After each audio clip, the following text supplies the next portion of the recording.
Bismillah ar-Rahman ar-Rahim. Assalamu alaikum wa rahmatullahi wa barakatuh. I would like to welcome all of you in today's workshop. Thank you for your attendance and your interest in learning machine learning. The Artificial Intelligence and Data Analytics Lab at Prince Sultan University have organized several webinar series and workshops for the community. Today's workshop is part of a technical training program. We had the first workshop last week on Tuesday, and today, inshallah, we will have the second workshop from 4 p.m. until 8 p.m. The program targets everyone who wishes to learn about artificial intelligence and machine learning. So let me start by introducing you to the trainer for today, Ms. Aisha Dawood. Ms. Aisha completed her master's degree in computer science from King Abdulaziz University. She has more than 5 years of experience as an application developer. Ms. Aisha will provide hands-on training on how to use Microsoft Azure for machine learning. The training material and the session recording will be sent to you by email along with your certificate of attendance. So kindly provide your email in the attendance sheet. I'll share with you the attendance sheet within the next hour.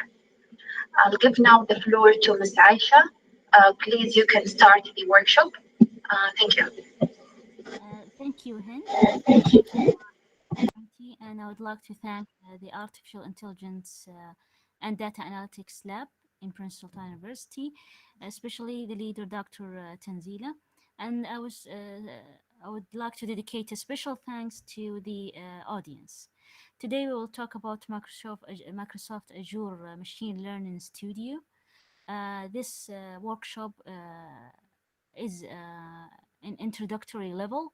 It's a beginner's level, and we will talk about we'll start with an theoretical introductory about machine learning, especially in Azure environment, and then we have a practical training using the Microsoft Azure Machine Learning. We will start with the outlines and the topic covered in this workshop. We will talk about the introduction to machine learning, getting started with Azure Machine Learning, using Azure Machine Learning Studio.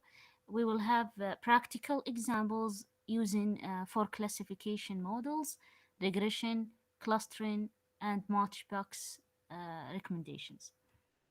We will have introduce some terminology and concepts of machine learning. Some of you may are familiar with, and we need it in our examples. First of all, an brief introduction about machine learning. Machine learning can be described as a computing system that improve with experience, a method of turning data into software. Methods of creating software models that are trained from huge volume of data and then being used to predict certain patterns, trends, and outcomes. In our machine learning, the goal of machine learning, any machine learning experience or project, is to create a prediction model by training this model using a huge volume of data. We need to find the correct or accurate patterns and outcomes and trends extracted from these huge volume of data. Predictive analysis is the underlying technology behind Azure Machine Learning, and it can be simply defined as a way to significantly use the past to predict the future to help drive desired outcomes.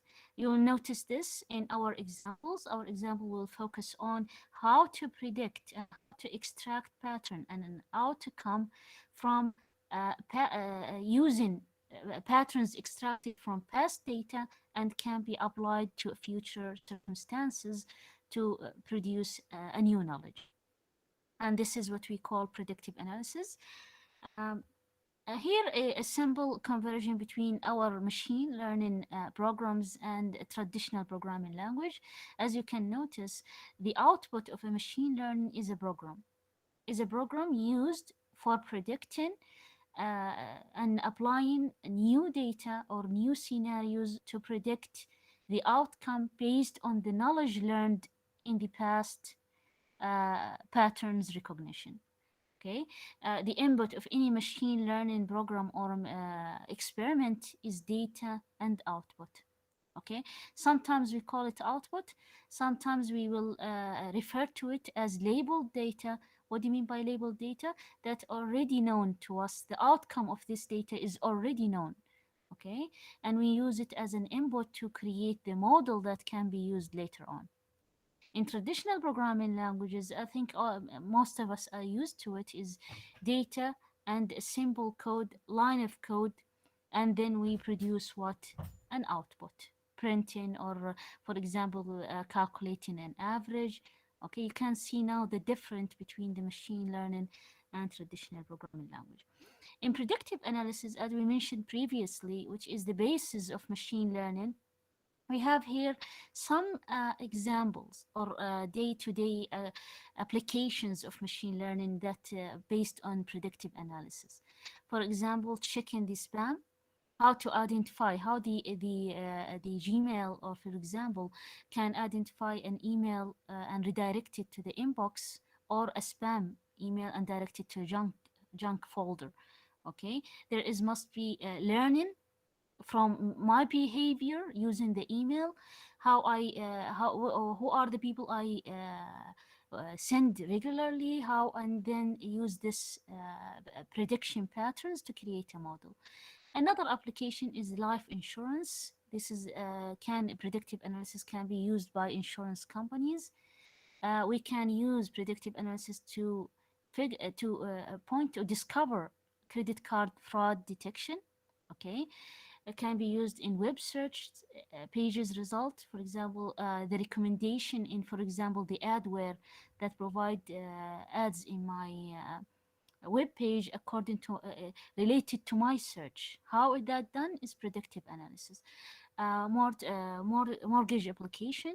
The in the responsible the we call it to evaluate the mortgage rate and the application, how to check if the customer is applicable for benefit or something. And we have the medical insurance and airline flights that study my movement and how, where I travel usually, when I will travel, and they give me discount and uh, discount according to my movement. There is simple applications of predictive analysis. Building blocks for a machine learning project. Now we will have a terminology, machine learning project, and inshallah we will be introduced to it in the platform, the studio, Microsoft Azure Studio. What is the component or building blocks of machine learning project? A machine learning project start with a data source. We must have a data source, as we mentioned before. It's a huge quantity of data. Okay, then we build and train the model. Building the model, we need either an algorithm related to classical machine learning algorithms like classification, clustering, or any deep learning algorithm like neural network and so on. Then we hyper parameterize our and tune our data. We create variables, we identify the features, we identify the variable that will be predicted, and so on. Experimentation, then we start to run our experimentation. Here, this pipelining is one of the main features of machine learning. Machine learning Azure environment.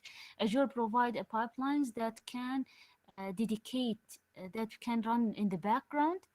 You can specify which part of the experiment to be rerun. You can reuse the experiment. All these are features provided by the Microsoft Azure Studio. Deployment, then we will deploy our experiment, our model, trained model. After evaluating this model, we deploy it so other users and other customers or can use it in our applications using web services usually. Then we incorporate it into our DevOps currently developing environment for data science or extracting extract report, managerial reports, or decision maker reports, and so on. Then these models at the end will keep evolving. We're going back to the building the model and training. We keep until the scoring, the accuracy of these models increase, and so on. Machine learning on Azure. We have Azure provide different services, usually domain-specific pertained models for vision recognition, speech recognition, languages, and search. These are domain-specific.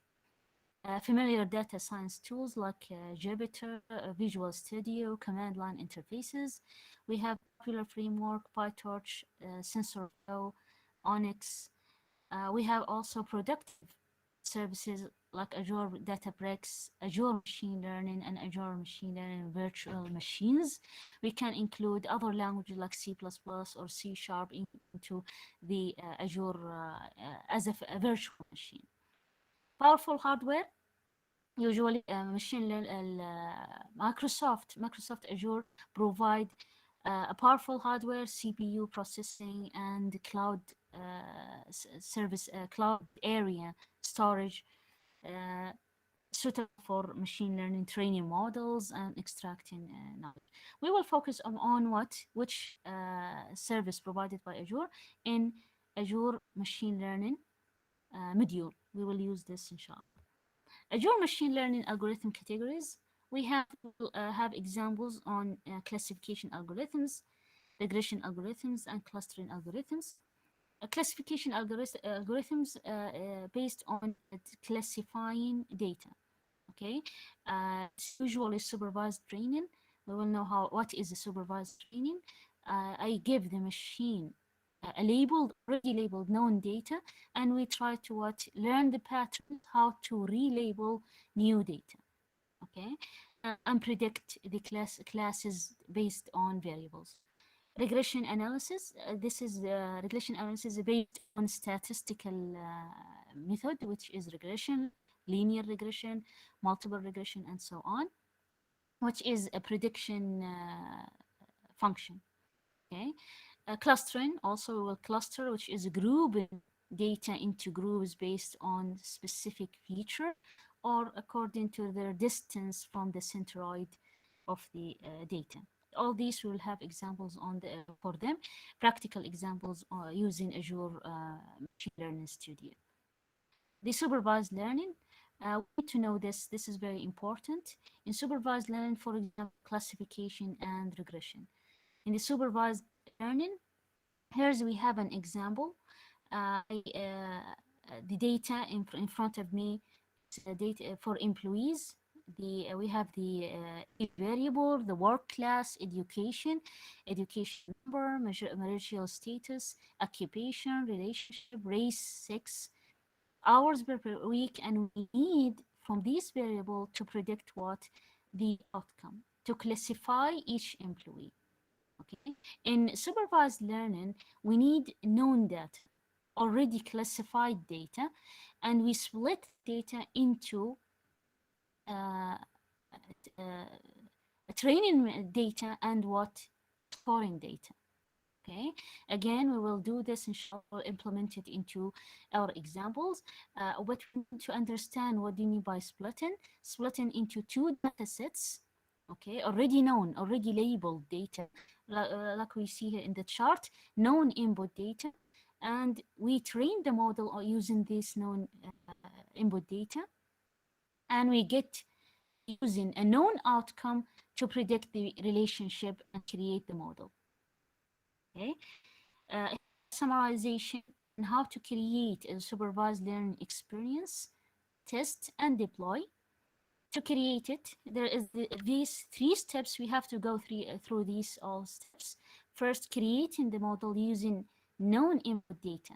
We already label the data with classes, like the example we know that the income less than 50,000 or larger than 50,000. Okay, we know the outcome, we know the classes already. We use this data, the outcomes, and the input to create the prediction model. Then we need to test it using the other half or the other part of the data set, the known data set, and we test or score. We sometimes call it score or evaluate the training model, the trained model, and we get the accuracy of this model. Then we deploy it using a new data set that we didn't know anything about. We can predict the classes according to what we learned previously, and we tested our model and predict the response. This is a summary about this. Unsupervised learning like clustering analysis. A clustering analysis usually is unsupervised, but we can create models using unsupervised clustering algorithm or supervised clustering algorithm. Okay, if we need to evaluate the model or we know the clusters already. But in clustering analysis, usually we apply clustering analysis on unknown situations like socioeconomic. For example, I can group people into grouping of socioeconomic tiers based on income, here income, education, profession, age. We have psychographic for based on lifestyle, motivation. We can group people according to the social network based on family, friends, work, and so on. Our processing pattern, and this is used in Amazon, use the clustering algorithm for clustering grouping customers according to their shopping pattern. Okay. We have in Azure learning services. Azure usually services based on Python SDK mainly, but it can integrate R language, other development scripting languages or development environment like C Sharp or Visual Studio and so on. Enable us to prepare the data that we talked about, build the model, train the model, manage models, track experiments, and deploy models. All these are services included in what? In the Azure learning services. We will talk here about the virtual machines. We previously mentioned that one of the features of applying machine learning on the Microsoft Azure Studio is using what? The virtual machines. As we know that Microsoft Azure Studio is implemented on the cloud. It's a cloud service. And the cloud service allows you to include different platforms and integrate different services from different platform or infrastructure. Here we create a virtual machine in the cloud itself. Allow us to create a virtual machine and make it easy for us to what to deploy our learning experiment on different platform. Here, one of the virtual machines, we can include different languages like C Sharp, deep learning tools like Onyx, we'll see it. We have the machine learning tools like Machine Learning Studio, data exploration, Power BI, and so on, SQL Server. We have the data platform integration, ingestion tools, SQL Server, and Spark. We have development tools, Jupyter and Microsoft Visual Studio. All of our studio, we can all these integrate them using what? Virtual machine. And the storage is dedicated from the cloud service provided by Microsoft. And this is one of the, went to Microsoft itself, they promote their services by this feature, which is virtual machine environment. We will talk about model management in Azure Machine Learning. We mentioned briefly about this, create and train the model. Here we use the same terminology used by Azure Learning Environment, creating and training the model, registration. The next is registering the model, create a scoring file and dependency.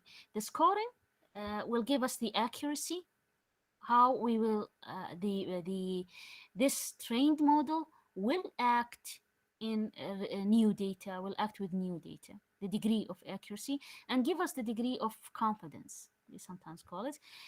Create and register the image. We can create an image of our learning model because it's a visual designer. You will see it now. It's a visual designer. We create images from this visual designer, and we can deploy it on other scenarios. Here, deploy the image on the cloud or heavy edge or any certain environment, and then monitor the performance of the model through time. Usually the accuracy increase, or we can go back and modify the model.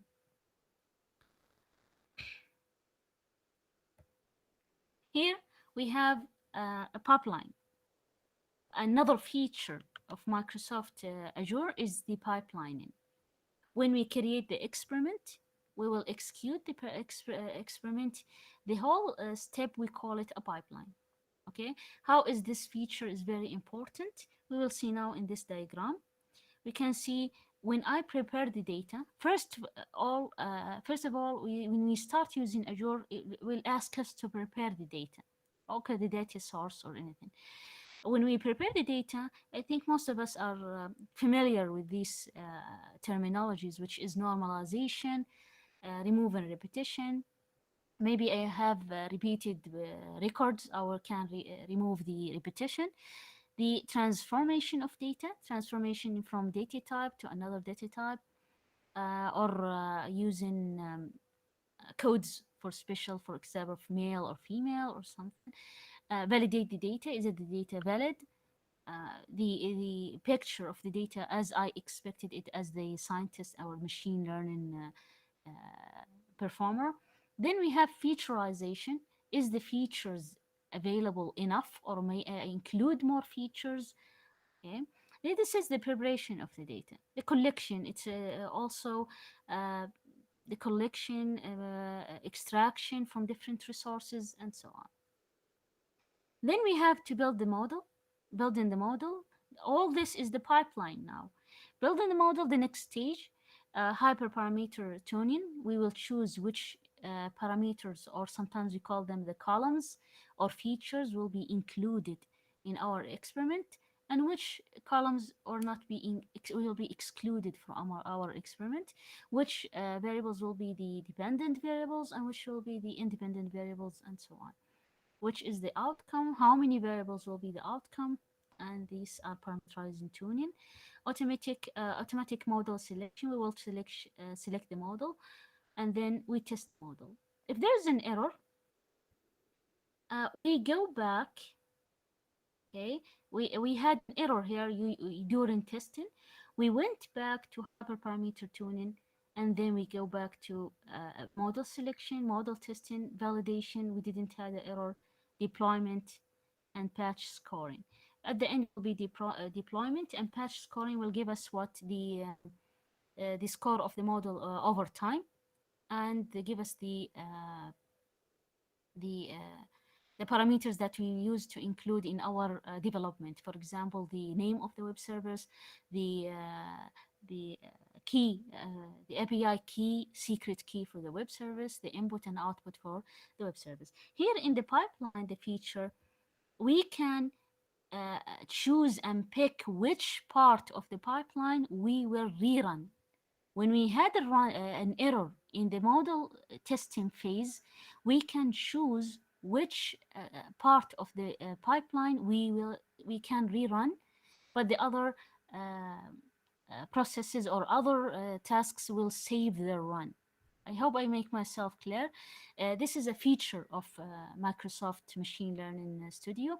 It creates a pipeline. What do you mean by pipeline? I can choose and pick which processes I modify and then rerun. I don't need to rerun the experiment from the beginning, and we will see this.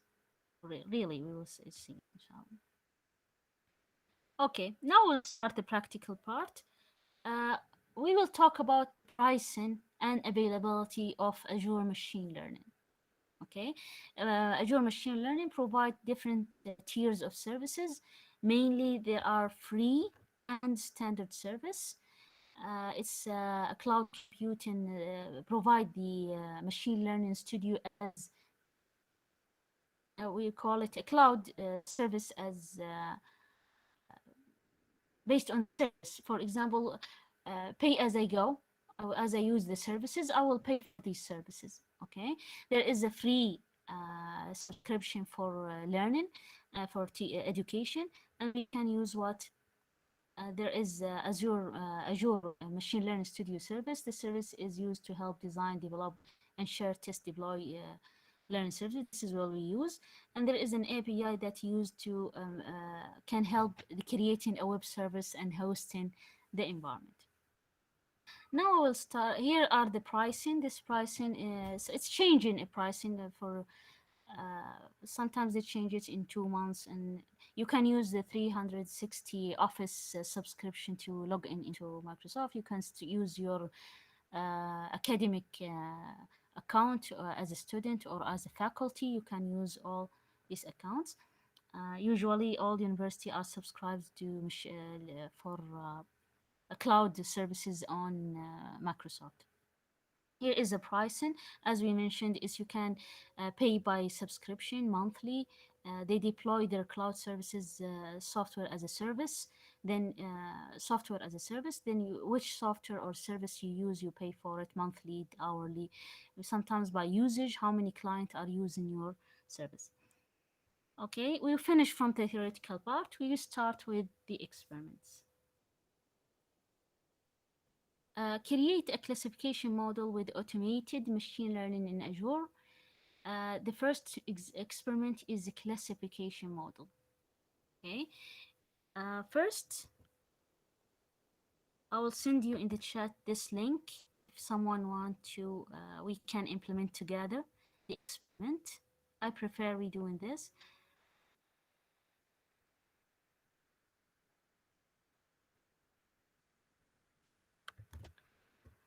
Okay, you can use this link to log in into what? Into the free platform of Azure, or sometimes we call it the learning platform. Okay, the first example, we will have a simple example, a real world scenario, such as predicting whether a person exceed 50,000 per year based on his demographic or census data. You can imagine how incredibly useful the ability to predict persons' income. Income. This example or experiment will based on a classification analysis. We will have data, and this data will already know the classes of these data. We'll start now in the Azure. Go to into this link.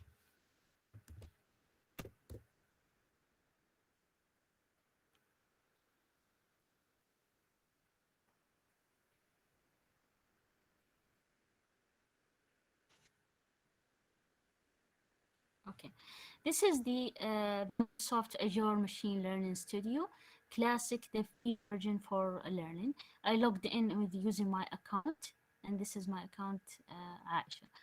Okay, you can use it and log in.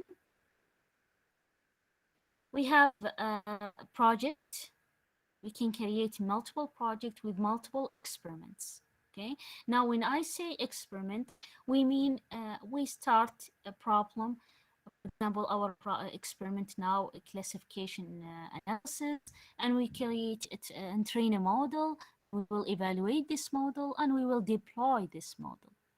Okay, and we will test this model again. We have different experiments. Our last experiment we created, the last experiment will be listed here. Maybe it will be empty for you if you're first time using Microsoft Azure learning machine learning. And we have what, for every experiment there is an image, as we mentioned before in theoretical part. There's a designer, we call it a graphical designer for the experiment. It's created and saved as an image in the cloud, in my account as in the cloud.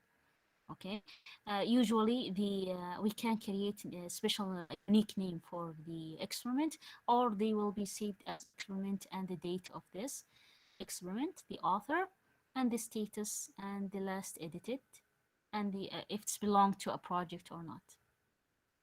We have web services. After we finish from our experiment, we will deploy the web service, and here are the list of my deployed web services that I created in the examples. We will have data sets.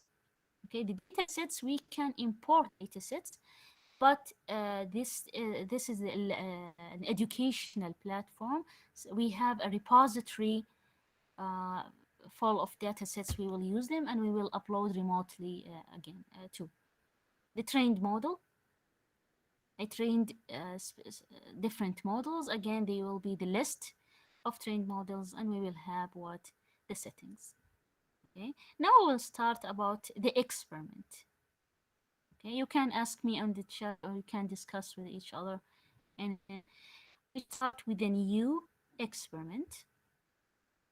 We have we can this is the typical Microsoft new interface. You either use a gallery or creating a blank experiment.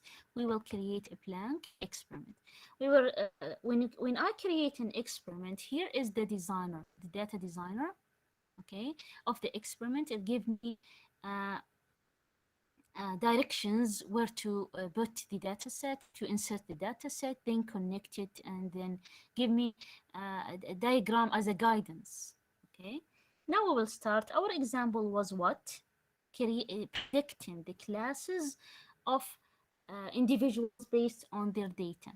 Okay, their special data, whether their age, their features, age, income, occupation, sex, race, and so on. Okay. Okay. Here we have on right left hand side we have some category of services. First, the saved data sets that we used previously, the trained model. We can scroll through my trained models, the transformation functionality, okay, the format functionality, the output, export or import, and data transformation, and so on. We can search through this services. And it's easier to search through their services, but you have to navigate through them to know the type of the service that you are using or the module that you are using. Now I need the data. The data is an income data set. Okay, this is the data saved data sets in the repository, and it's named adult census income binary classification datasets. Okay, then I drag this dataset into the designer. Okay, classification. Classification, I need to split the data. I will follow a supervised learning.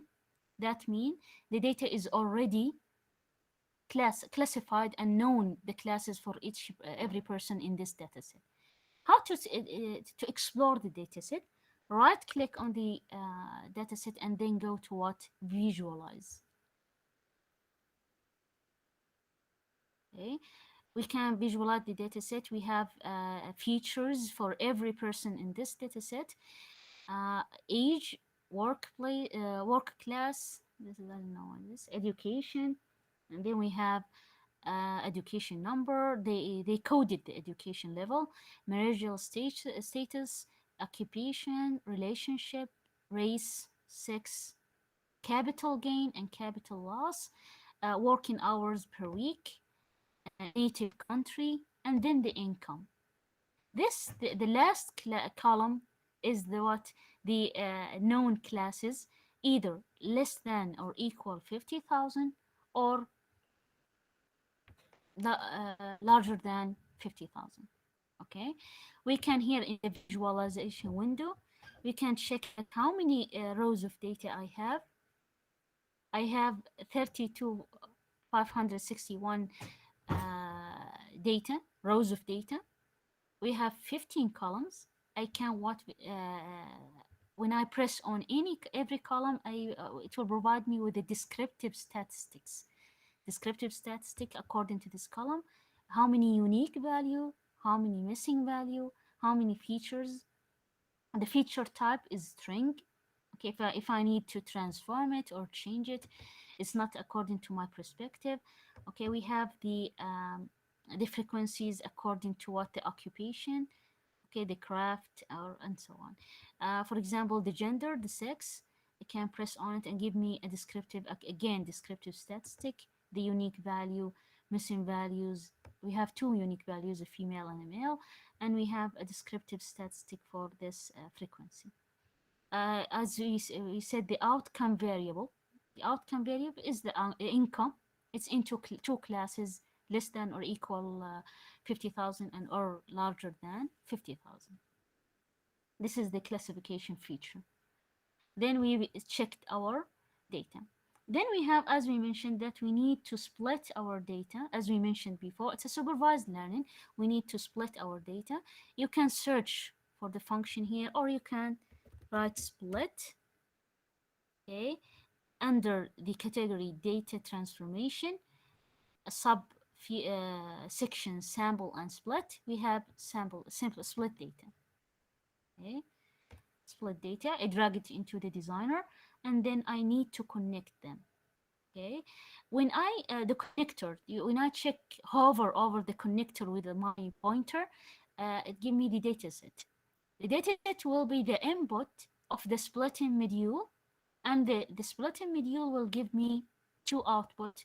One, the first part of the data for training, and the second part for testing and scoring the module. Okay, this is, we agreed on this. We will, when we split the data into two sections, for example, we'll use the first section of data for what? Training model, and the second section for scoring or testing the model. Okay, now I'll connect okay, the two modules, the data and the splitting of the data. Okay, then we have what? When we split the data, usually we split the data according to preferred accuracy. Maybe if I increased 90%, split it into 90% and 10%. 90% usually the bigger part for training, okay, and the scoring or testing the smaller part. Sometimes with 90 10, 80 20, 70 30, and so on, sometimes 50 50. Okay, now we'll, according to the researcher himself or herself. Okay, we'll start, I will split it into 80 20 as preferred by the researcher. Okay, then we will have what? A randomized split. We'll check it's a randomized split, and the random seed is an integer number, positive integer number. This integer number will be used to recreate the data. For example, if I left it into 0, it will provide will split the data into 82, 80 and 20 randomly. If I go back and rerun the model, it will split it in another way, randomly. Every time it will be a random splitting. But when I provide it with a seed, we call it an integer number, I said positive integer number, any number, for example 1 2 3. When I rerun the model, I want the same split. I want to get the same result that I get previously. I will use the same random seed. Okay, then we have a stratified split. Okay, if I said true to stratified split, in the stratified split, if I want to split the data and make not a random, I want to an equal opportunity from one of the columns. For example, I want approximately an equal number of males and females in the first part, and an equal number of males and females in the second part. I use what? A stratified split, and change it into true, and choose the column according to which column I will what? Stratified my split. Okay, it's not very 100% random, but I want, as if you said, I want to normalize the distribution of according to a certain column. Okay, and then I'll choose the age or any column that I want to stratify the data accordingly. But here we'll choose what? Polls. I want to randomly to split the data. Okay, then I need to train the model. Okay, train model, we have a module called train the model. Here, the train model. Okay, as you can see, it has two inputs. Okay, the first input is the data set, and the second input is a it's the we call it the machine learning algorithm. We will use the two classification based decision tree. Two classification. All right, class. We have two classed.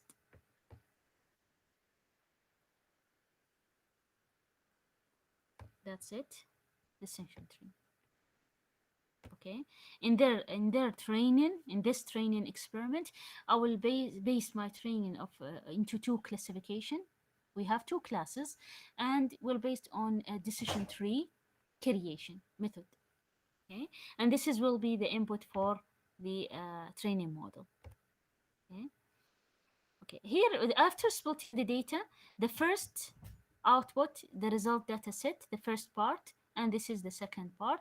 Usually this is the 80 and this is the 20, for example. If I split the data into 70%, 30%, this is the 70% that we use in training, and this is the 30% that will be used in scoring or testing the model. Now I will connect them to the connector. Then I created the two input for the training model, which is what the algorithm used, the training classifier used, or create a binary classifier using a boosted decision tree algorithm. This is the algorithm, and the data, the input data. Okay, okay. Here in the training model, we have this exclamation mark representing what there is required value, required specification. I press on it and go to the properties. Here we are missing what, which column will be predicted. Okay, include names, which is what the income. I'll choose from the list of all the columns, the income column. This will be used as what predicting class, the class for prediction. Okay, before we score the model, I want to run. Okay, you can notice now I did not complete the pipeline. I did not complete the pipeline. I stopped into after the training the model, and I will run. Okay. Then when I include other processes, I can choose these processes to run, not starting from the beginning of the pipeline. Okay. As I mentioned before, this was a feature included in Microsoft Azure. Okay. Now I want to run. You can run using the bar at the bottom. This is run.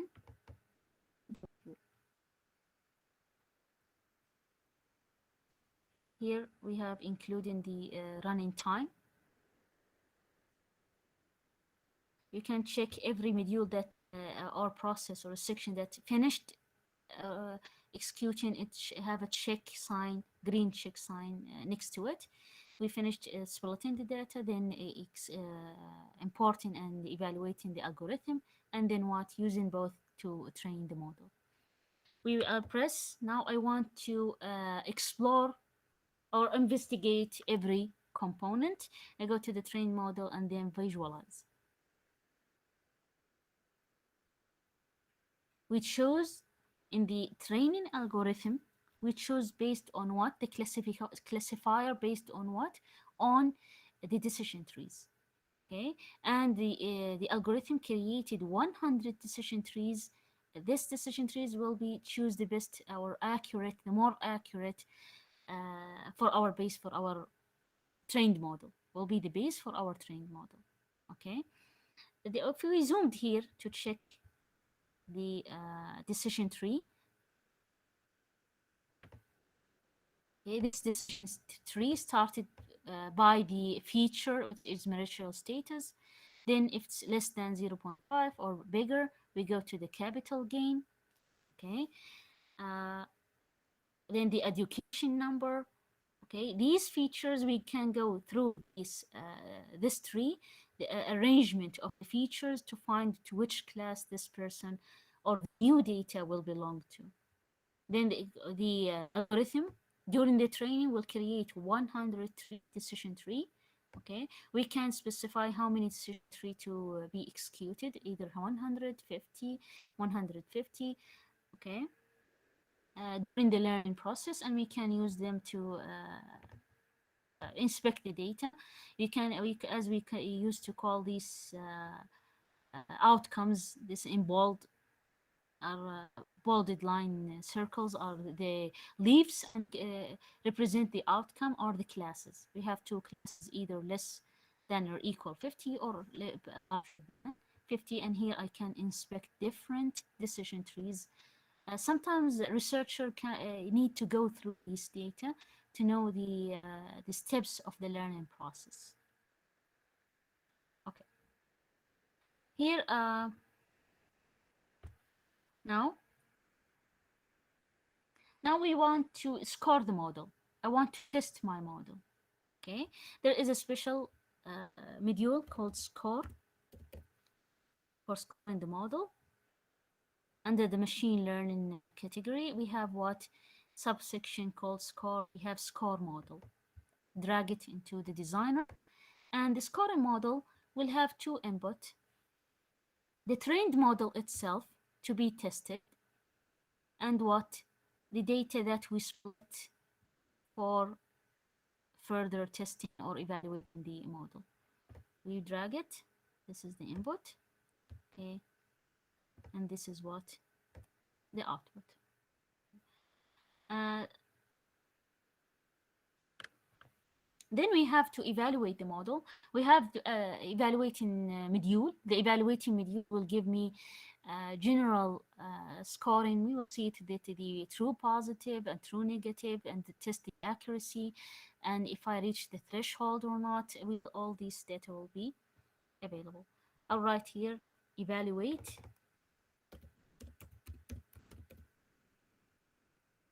and evaluate the model, and then what, send it to evaluation. You can see here the input score data. Here we're score data to compare to.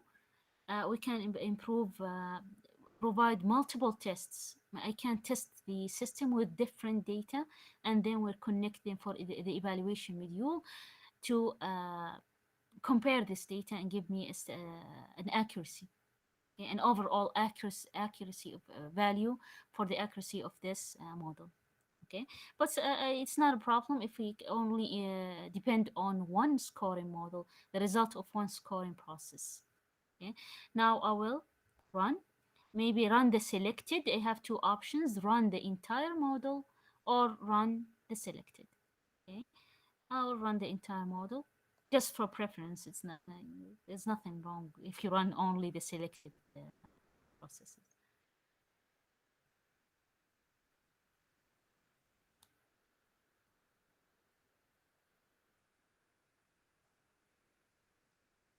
Okay, here we evaluating model.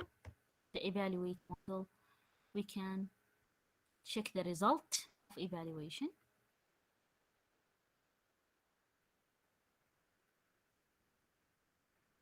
We have here the true positive rate and the false positive rate.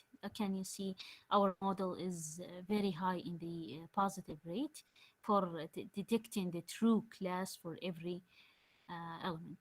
Then we have here the threshold and AUC value. Okay, the AUC value which ranges from 0 to 1. If it's closer to 1, it's more accurate for the model. Here the true positive, false negative, false positive, true negative values according to threshold. If I the threshold also usually create either making the scoring process tighter or what, more loose. May sometimes we can make it, for example, when I have a higher threshold value, the evaluation for the model will be so tight. Okay, if I have looser, less smaller value the threshold, it will be looser in the evaluation. You can notice that when I move the slider here, when I increase the value, you can notice the true positive is reducing, okay, because I'm tightening the accuracy measures on the model, trained model. And can what, if I go to lower values, we can the true positive increase in the process. Here you can check your model. Usually we use this evaluation result to check the later on for conversion between different classifier algorithm. For example, it shows the two classifiers classification method based on decision tree. There are different methods. We can use other classifiers and compare the accuracy and the positive, true positive values, and choose the best one for our implementation.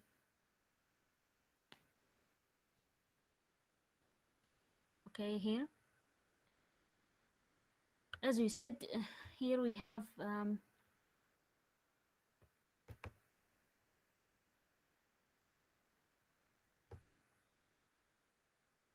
scored model values. When you go to the score model data sets, it will provide you with the same data set we have previously, the original, the age, and all the rows, including what? Here, a scored label and scored probability. Okay, this is a new column. After we trained the model and scored the model, we included Microsoft Azure included two columns, scored label and scored probability. We'll talk about these. For example, the first row, it's a female, uh, working hours 52, United States, and the labeling, we label this data into less than equal 50K, and the outcome, predicted outcome after scoring using our model, it was positive, which is less than or equal 50K. Okay. And the probability for this class is less. You can see it is 0.0118. The probability that the class will equal, given this data or something close to this data, the probability to score the same class will be 0.018. Okay, here we have more than, the higher the probability, the better accuracy for, or a better score for the trained model. Okay, these two columns are included for after we scored the model, and the same thing will give us the descriptive statistics according to each column. For the income for every column, we have descriptive statistics. What else? Okay, this is using the visual designer for creating an experiment. Then we usually we need to save the experiment as it is now before deploying, because when we deploy the experiment, we will, the Microsoft Azure automatically will omit and include some processes into the experiment. We usually save it, save as, for example, experiment 1, and okay. Then we need to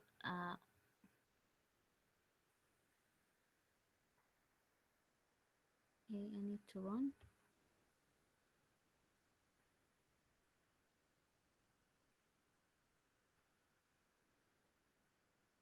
We press on service, set up web service. Okay, predictive web service recommended.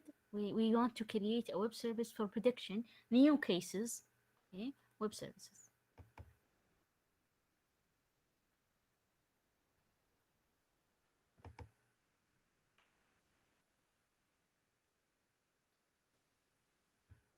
As you can see, automatically the studio removed one of the processes and merged them into one process, and included two main processes, which is web service input and web service output. Okay, this web service input and web service output automatically directly connected to which the scored model. Okay, the scored model, the final model, after I checked the accuracy value and the probability of the getting the labels correctly, this model, the scored model, the result will be deployed on the internet using a web server. That's why the web server input box and the web service output is connected directly to what scored model. You can use it depend on the deployment, create a predictive web service, or you can use it yourself, drag and drop, and then connect them and then deploy them. Okay, and I think the newer version, not newer version, when you include multiple environment. Manually doing, if you have multiple models and I want to deploy on multiple web servers and include some features and exclude some features in some service, I need to do it myself and include the web service myself. It will be better. Then after we create the predictive web services, we run the model,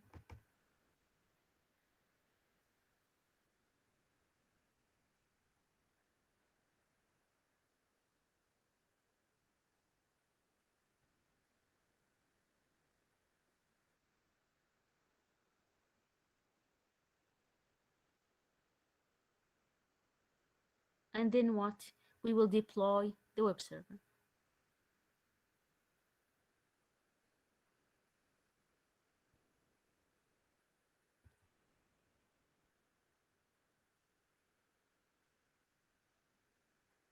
Okay, uh, here's a question. We can do this, do the hand-on. Yeah, I think you can do this implementation, you meant.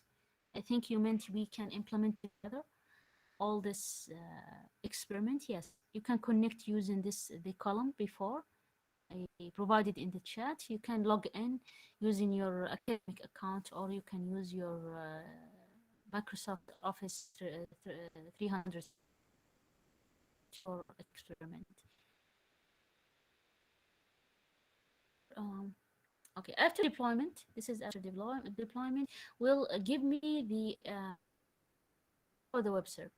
For example, the API key, the secret key for the web server, any information I needed to include in my DevOps during the development environment. For example, I created a web page using C# or ASP.NET. I can include the ID of the web server, or the data to be displayed into my web page. Or sometimes we can use it within a database to predict another column, or within, for example, JavaScript function to predict the trigger an event, okay, in the handler. Okay, now I want to test. Test in the model, enter data to predict. I can, here I have testing data, ready classification model. Let me show.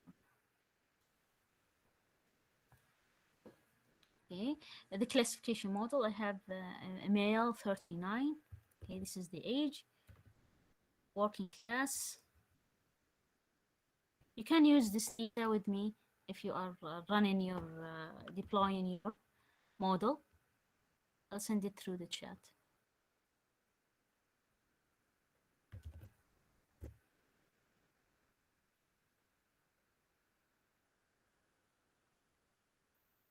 This is the work class. It's a state government.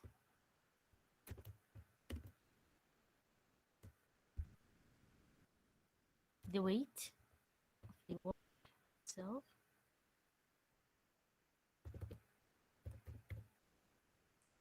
The degree, which is education, is bachelor's. The grade of the bachelor is 13. The marital status, never get married. The type of job, occupation, clerical. The relationship,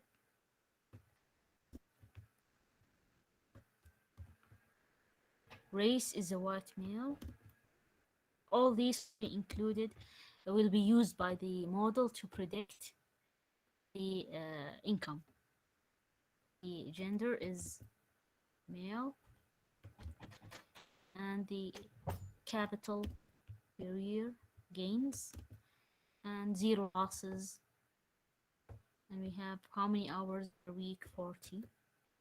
And the country, the native country is the United States. Now I will predict what the income. I run the model. As you can see, this person, this case, less than equal 50K. This is the prediction according to what our trained model. Okay. Um, Here we provide what you can provide you the this interface provide you with the request and response for the web service programming interface and the patch execution interface, how to execute in patches, not by one record at a time. If your data is require extracting from, for example, a web server or something, and then you need patch processing. This is specification for programmer and DevOps. We talked about this DevOps. Do you have any question for the first experiment?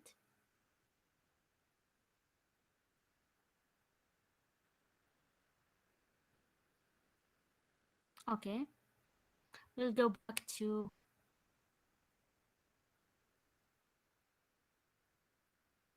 our PowerPoint presentation. This is the first experiment, which is a simple classification model. The steps we followed: download and prepare upload the data set, create a new experiment, train and evaluate, and publish and deploy what the data set. Here the data set as we see before. Okay. You can import it. In this example, you can download it and import it, or you can use the repository. It's the same. That's it. Creating and then visualizing. We visualized every component in our example, our experiment. Here we emphasis on splitting up the data set. We split the data set. We want to partition or split our data set into two. One part for training and one part for validation and scoring what the model and creating and measuring the accuracy of the resulted model. Um, the splitting, okay, it's considered a data transformation method step in the data transformation section, and we must specify to which extent we want to split the data, as we mentioned 80 20 90 according to preferences of the researcher himself. Okay, we choose a two class boosted decision tree and then connected to the model, and then expected the scored label and the scored probability. Okay, the resulted model, or sometimes we call it the gallery or the image. You can upload this image into the community of Microsoft Azure and display it as in the gallery as a result in this shape. Experiment, the second experiment, we can start together in it. We need to create. We will depend on a prediction model. Okay. Prediction models use linear regression, or either linear regression or multiple linear regression or multivariate regression. Okay, and regression in the statistics usually predicting from multiple values, one or more than one variable. Okay, we include more than one feature, and we provide multiple x's and predict the y, multiple or one single y. Okay, in our scenario, predicting the price of automobile based on the various vehicle features and options selected. At last count, there are where okay, this is the dataset. Let's talk about the dataset. When you think about it, the owner of each these vehicles had to make a concise decision about each vehicle feature trade-offs. Each owner had to decide what was mandatory and what is optional. Decision had to be made to make a purchasing decision that would fit within the desired price range. Our experiment will talk about predicting the price okay, of automobile. We will predict only one. We will have one dependent variable, one outcome, okay, and we have multiple input or multiple x values. Here we will talk about the simple introduction about regression. Okay, and as we mentioned, regression mainly is the basis of prediction models. We can use a simple regression. In simple linear regression, we have one x and one y. That means one feature, according to this feature, we predict the other dependent variable, which is y. For example, the age and height. From age, I can have some sort of prediction on the height. From one variable, I can what predict another variable, only one variable. This is the simple learning regression. Multiple, sometimes in simple linear regression, we can include multiple input features, but we emphasize on what only one outcome or only one dependent variable, okay, affected variable. Okay. Multiple linear regression, we have more than one key variable is predicted based on one or more other variables.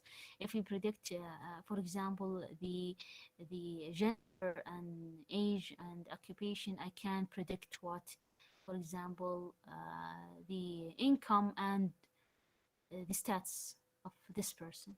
Okay. Multivariate linear regression, I predicted more. Here I will predict multiple variables dependent on other multiple variables, but these variables are correlated. Okay, they have relationship among each other, but it depends on the researcher. You need to point out which the developer, the machine learning model developer. It's not necessary to be a researcher, but you need to know which regression algorithm is suitable for your application. Okay, we here. This is experiment 3. We will start in experiment 2. We go back into experiments. We'll do the same. Create a new experiment.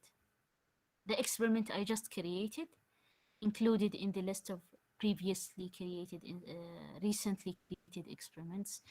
And we can check the web services too.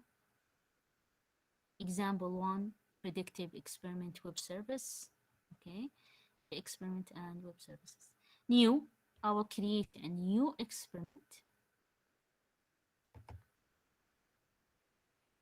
Blank experiment. Okay. In this experiment, again, where is it? We will depend on automobile dataset. And the automobile dataset, you can download it from repository, dataset repository, or you can use it from here. It's already uploaded for education purposes. I will write automobile. This is the raw dataset. I will download it. I'll drag it into the designer, visual designer. Okay. Then I need to visualize the data. Let's check the data before we complete this experiment. As we check the data, we can notice these empty spaces. Okay, I'll go down. This is another empty space. Here. Okay, some empty spaces, we call them, if someone knows in the chat, we call them what? Missing values.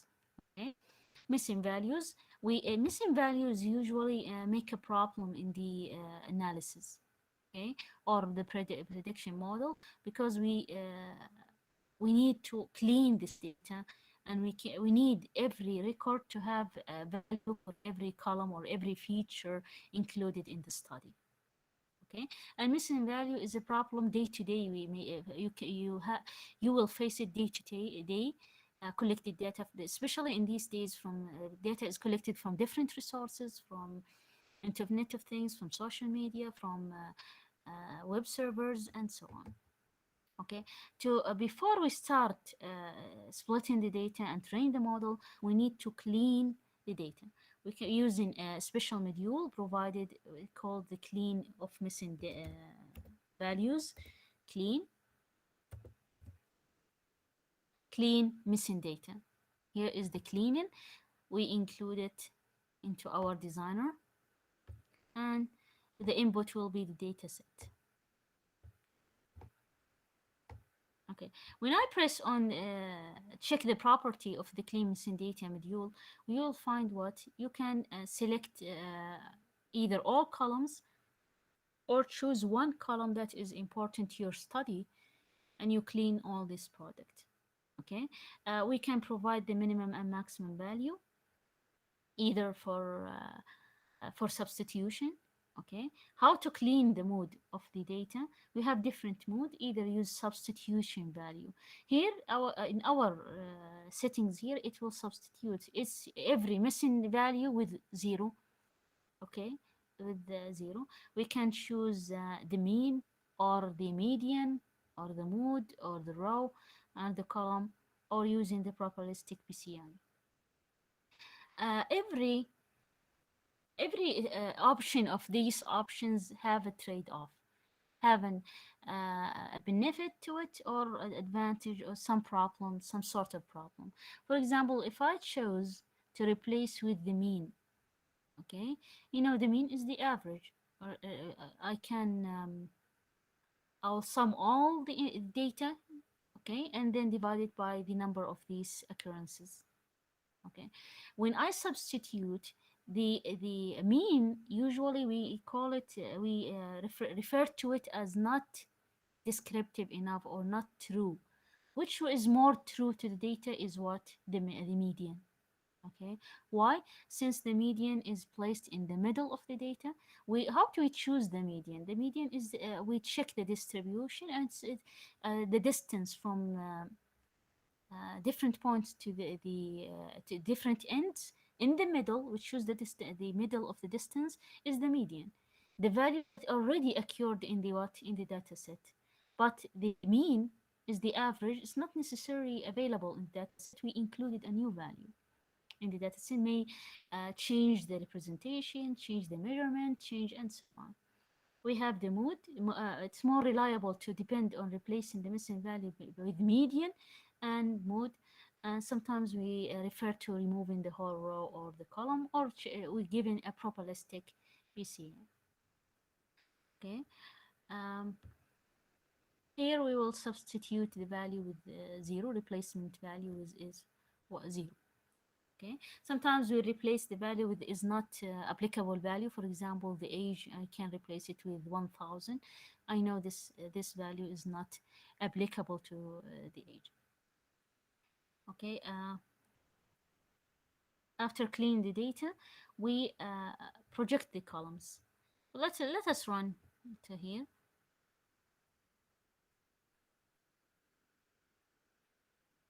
We can visualize.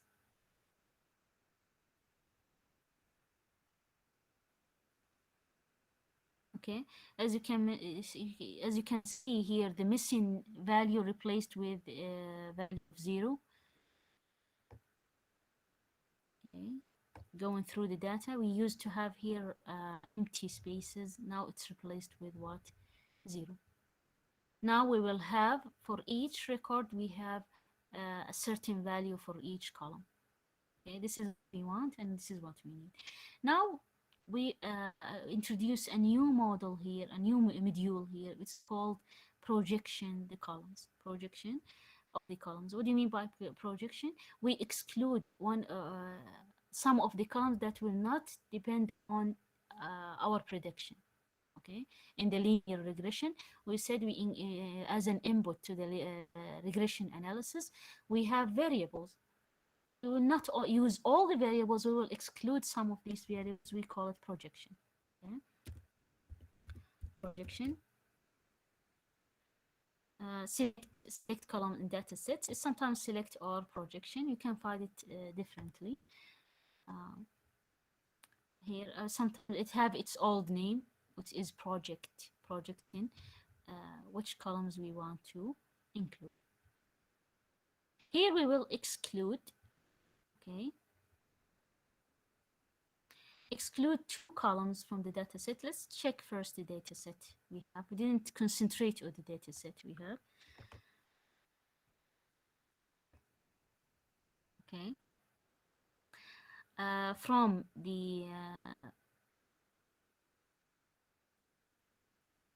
okay, this is the company manufacturing, Audi, BMW, the fuel type, the aspiration, okay, turbo and number of doors, okay, body style, drive wheels, engine location, wheelbase, length, wheel, width, height, curb weight, engine type, number of cylinders, all these factors, all these features, usually we put them in our mind when we check the cars or choose or predict the price of the car, affect the price of the car.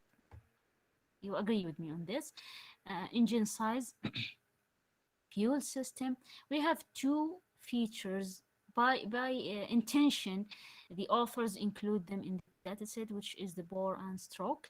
Bore is functionality of the cylinder inside the engine. If I wasn't wrong, we don't need it during what calculating or predicting the price of our car.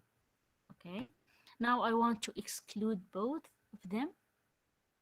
The others are conversion ratio, horsepower, peak RPM, city, MPG, and highway, and so on. And this at the last end is what the price, which is the predictable, the predicted column. Then we will exclude the pour and stroke. How to exclude it? You use the selector.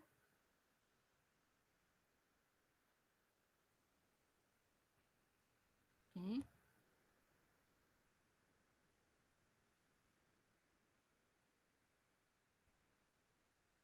Oh, here. Oh, I didn't connect it yet. Here is the output, is the cleaned data. Output after clean and this module executed, the clean data will be as an input for the column selector. Okay, then they launch the column selector and then select all columns and then exclude column names. I will exclude the for and I forgot the other one, stroke. Okay.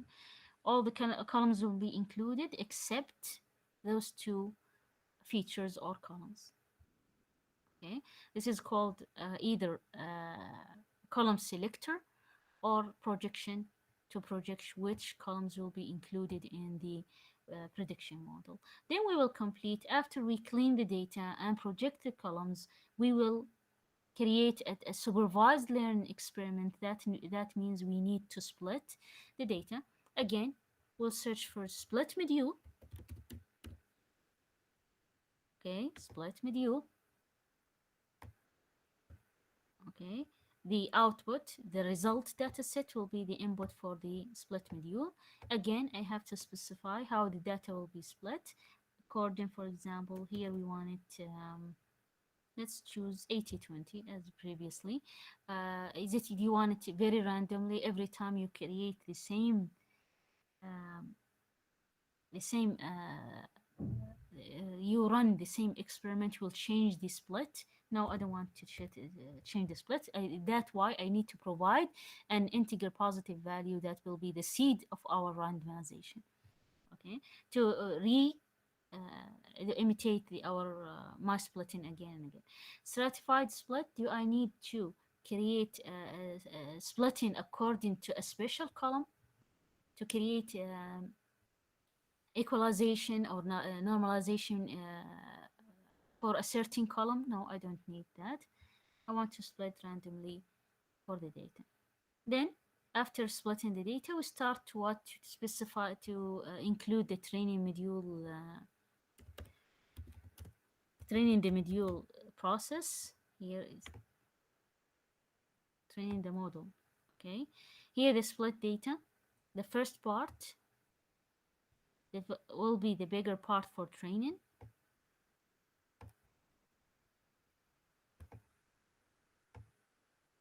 Sorry. Okay, and the second part is for scoring the model, as previously we mentioned. The algorithm that we will use, we will predict one variable from one or multiple variables, that linear regression. Okay, we will search for it, linear regression. We have the algorithm, linear regression, and we will connect it to training model. Here we have, as we said, an attention alert next to the training model process, required value. What the required value? What is the outcome? What is the predicted variable? Okay, need to specify this predicted variable, which is the price.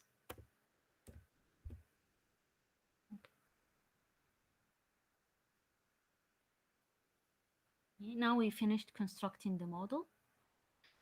We cleaned the missing data, the missing values. We selected which columns to be included and which columns to be excluded. Okay, and then we split the data for training and scoring the model, and we trained the model and using linear regression. Then we now our run my model.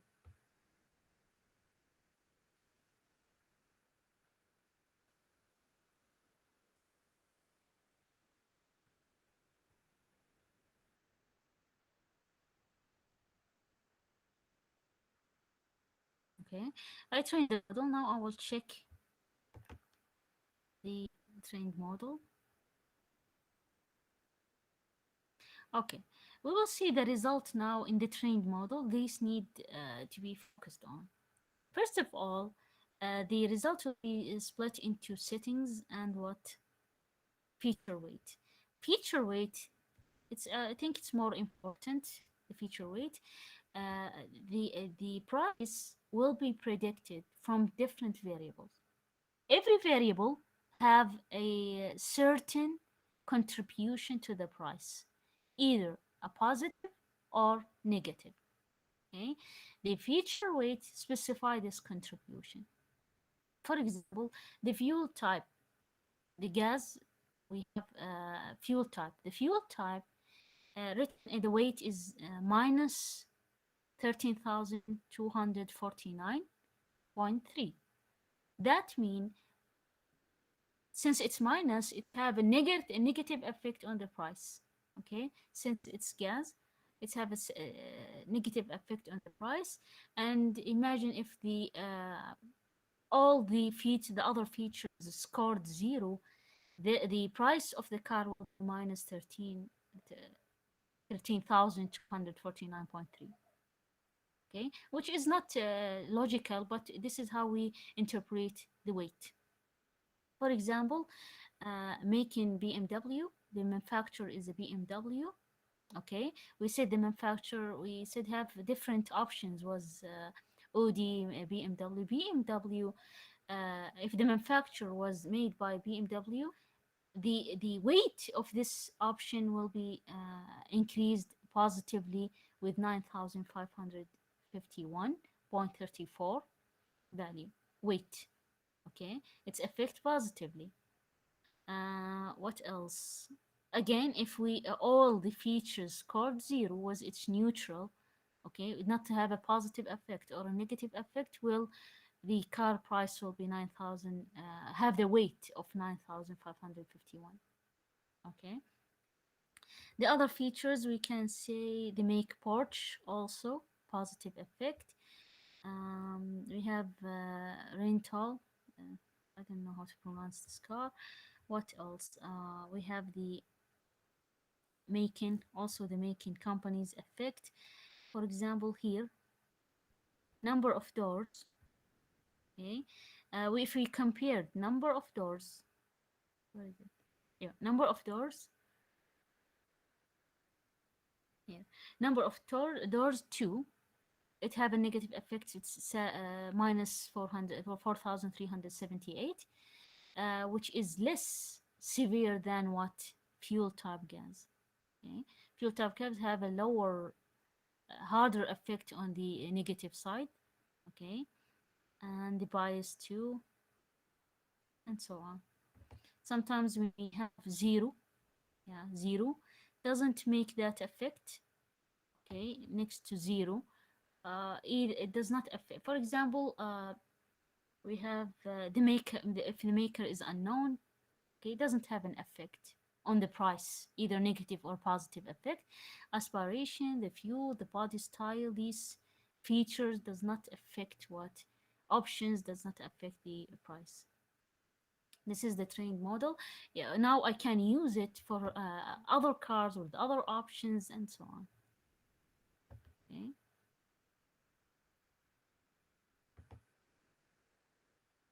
Now, if I want to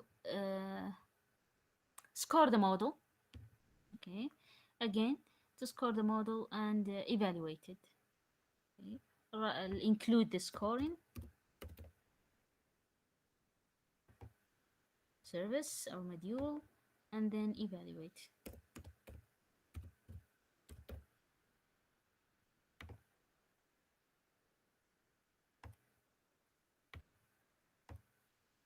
As we mentioned before, the input for the score model is the output of the trained model. Okay, the trained model itself with this the split for the testing data or scoring data. Okay, and the evaluation is the score, the result scored data set will be the input for evaluation. And we said we may have more than a model to compare using the evaluating module. Okay, and then we run.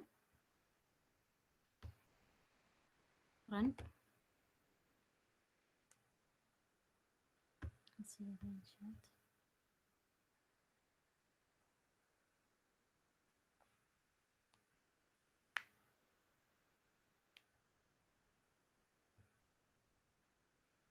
We run the module. We can check the score, visualize it as we used before. We have the same way is included what the scored label. Okay, um, we see here the scored label. The scored label, according this column is new to the dataset. It wasn't included after we scored the model. This label means using our trained made model, the price will be as follows in this column. For the first car, the price was 18,280. Using our trained model, it was 15,822, which is closer to the price provided, the real price. We are here have here it's more almost identical and so on. There is differences, but sometimes little differences, sometimes bigger differences according to the accuracy. And when I pressed selected this column, the scored label column, we have the statistics, including the descriptive statistic, the mean, the median, the minimum, the maximum, standard deviation, and so on. Okay. Um,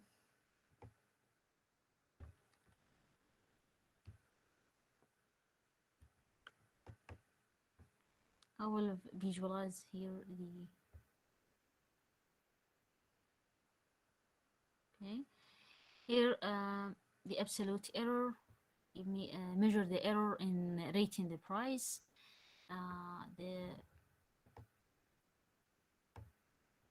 The frequency of errors.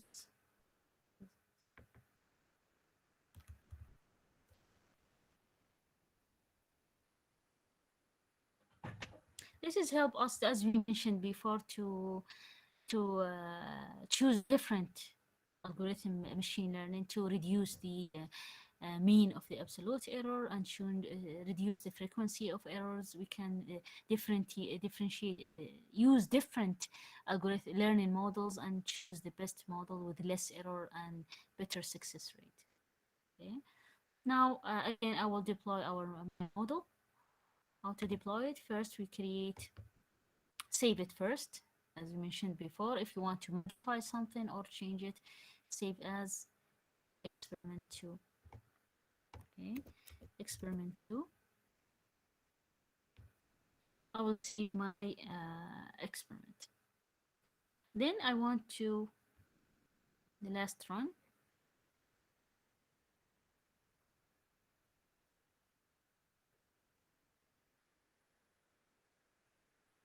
And then create the predictive web services.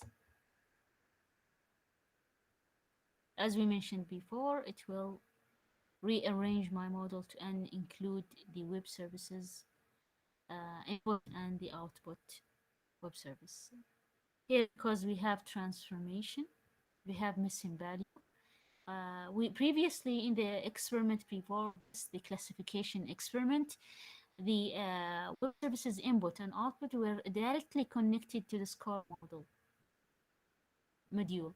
Okay, but here, because we expect data to may contain missing values, we need first to apply transformation first to the data to omit the missing values or solve the issue of missing values. Then what? Score the model and create the output web service. Then I will deploy my web services. I need to run first.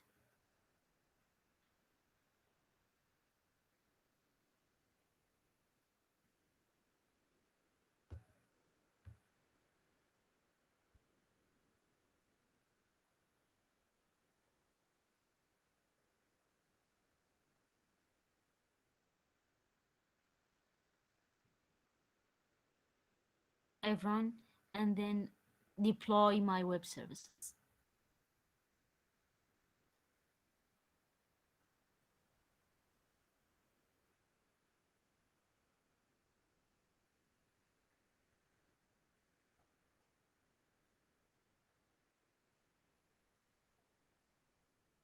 Again, in the deployment dashboard, we have the specification of the web service, the API key, and the request and response specification provided here. Okay, and the patch execution if I want to a patch processing environment, incorporate my web service in a patch processing environment. Now I want to test my web service. Okay, here is the testing data.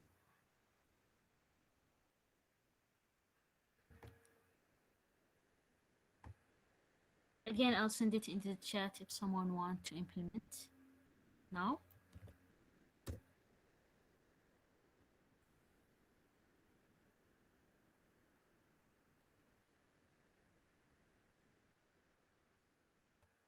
Yeah, write it fast.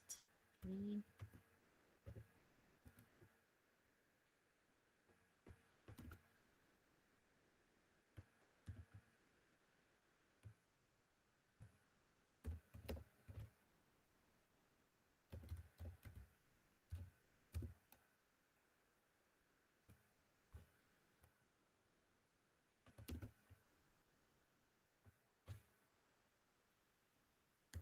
We didn't, as you mentioned, you can see that the excluded columns are not mentioned or not available here in the web server because we excluded columns. You can exclude as much as you want according to your goal or objective.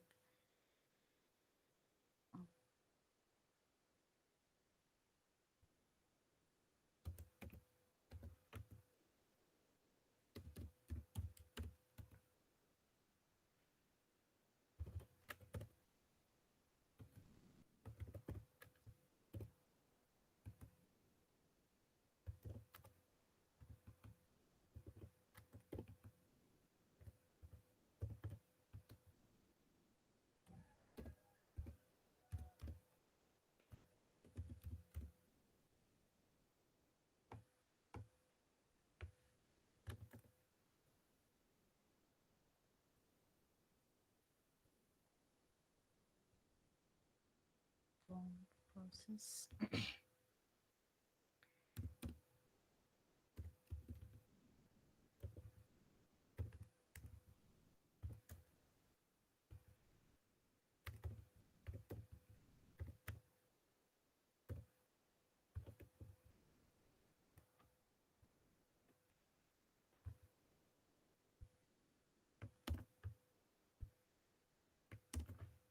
Okay. Now the predicted model is what the variable is the price. I will run. Here I'm testing from a new.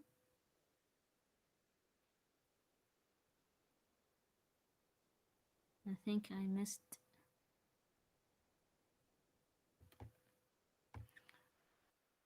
the- I think I missed some variable, but it will predict the price for me. If someone running the same experiment with me, you can tell me if they predict the input, the price or not, according to the input. Okay. Okay, I'll go back to the slide.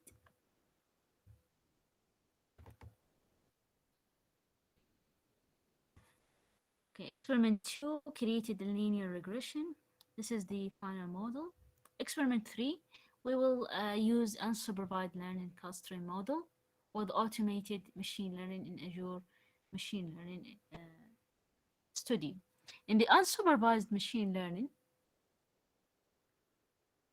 the success of the new predictive model depend entirely on the ability of machine to correctly infer and identify patterns, structures, and relationships in the incoming dataset. For example, we can say that the machine will not learn first, learn as it goes, as it process the data and use the data, and a huge amount of data will infer the patterns, relationship, and the structure, and can find the prediction models within the data. Okay, the clustering analysis clustering analysis depend on the k nearest neighbor algorithm. One of the underlying principle of clustering analysis is the ability to classify data variables by placing them in a category with the most similar or nearest neighbors. Okay, in KNN, first we specify a centroid, a center as a center or a pillar for this grouping or this cluster. Then we measure the distance between the centroids and the other points in the plane, like XY plane or any plane. Okay, this is the k nearest neighbor algorithm. We can use the distance, the Euclidean distance, or using the cosine distance depending on the angle between the 2 points to the origin of the plane. Okay, the cluster analysis is the task of grouping a set of objects in such a way that objects in the same group or cluster are more similar based on common characteristics. We will investigate and search in the characteristics by, as we mentioned, by measuring the distance and then clustering objects into special groupings. Cluster analysis is the primary output for data mining and a common technique for statistical data analysis. Its use can be documented in many fields, including machine learning, pattern recognition, image analysis, and information retrieval. And that's important since we mentioned here the data mining, and usually data mining depend also on identifying patterns, not in a learning or supervised way, but unsupervised way, that the machine learn and infer and extract the required or not required, the discovered relationship among the data. We use clustering usually or unsupervised learning when we don't have any insight about our shape, about the shape or the structure of the data. Okay. We have an example here to illustrate the usage of the k-means clustering algorithm in Azure Machine Learning Studio. We explore a sample experiment scenario that uses the clustering algorithm to determine the customer segmentation of a wholesale customers. In this Azure Machine Learning Studio experiment, we use the wholesale customers dataset from the UCI machine learning repository. Now we will use another method that will not depend on the repository or already made already available data set, we will connect remotely to HTTP repository and extract this data. Okay, using this link. Again, I will send this link into the chat if someone uh, experiment performing the experiment with me. Okay, if I check this data, let me check using the link. This is the data. We have a channel, region, fresh, milk, grocery, frozen, detergent, and delicacy. We here group this data represent group of customers, wholesale customers. Okay? Those customers we need to predict their classify create groupings of their according to their interest and their shopping habits. Okay, if they are according to the region, if they buy, for example, if this customer buy fresh food or milk, groceries, frozen food, detergents, or delicacies. Okay, we're trying to make groupings into those. We can find this application out top of our heads, for example, in Amazon or any. Um, Sometimes it's used in the discount aisle, special discounts for special customers according to this, according to their group. For example, if a group of customers focus on buying, for example, they buy more detergents every time they go shopping, you can give them a special discount since they are we know they belong to this special grouping who are focusing on detergents. We have a special we will create a special customer relationship and so on. This is an example. Now we'll use a new experiment. Go to experiments. Again, you can notice our previously created experiment and the second experiment here. We will create a new experiment using the button new and blank experiment. Now we will, since we are going to read data or import data from outside of our repository, we don't want to download the data and upload it to the dataset. We will not. We want to collect to the HTTP link using the HTTP link and read the data and then train the model. Okay, did you see? For example, I think we need this trick, this feature, since we most of the data we cannot download it locally into our working place. We need to connect remotely to the data or the server where the data is and get the data. Okay, we will use the reader module.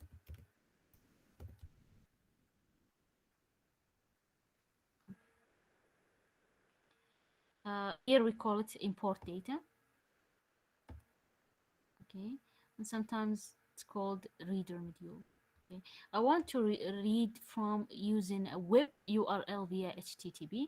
Sometimes I can read using query, SQL databases, table, blob storage, feed provider, SQL database, Cosmos database, different data sources.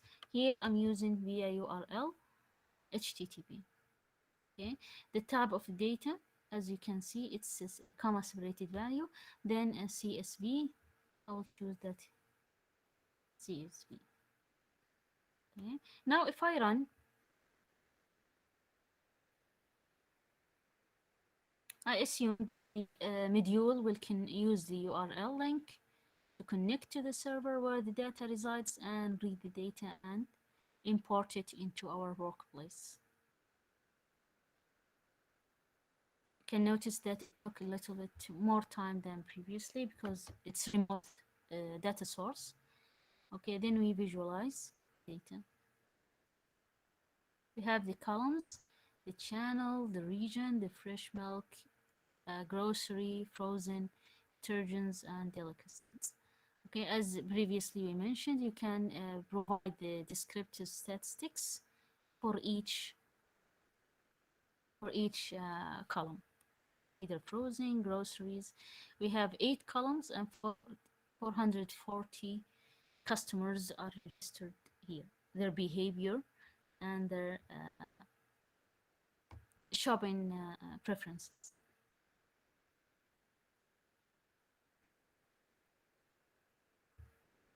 Now we'll choose the clustering model to train.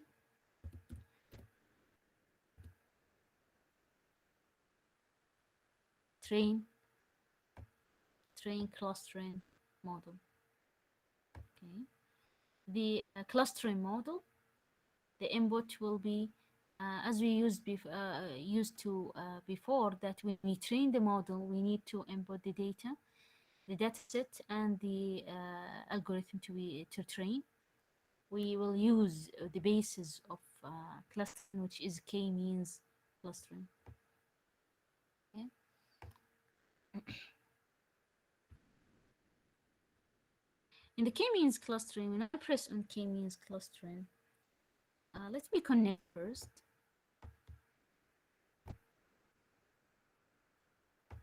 Okay, I have a k-mean clustering. In the k-mean clustering, I can specify how many clusters I need. The more clusters, the more details, characteristics included in each grouping, and more specific features for grouping. I require more specific feature for grouping, not only 6 features. I mean by feature variables or columns. Okay, here we will choose 4 centroids or 4 groupings for our data set. Initialization for the k-means clustering algorithm. We have random initialization or any mean of initialization.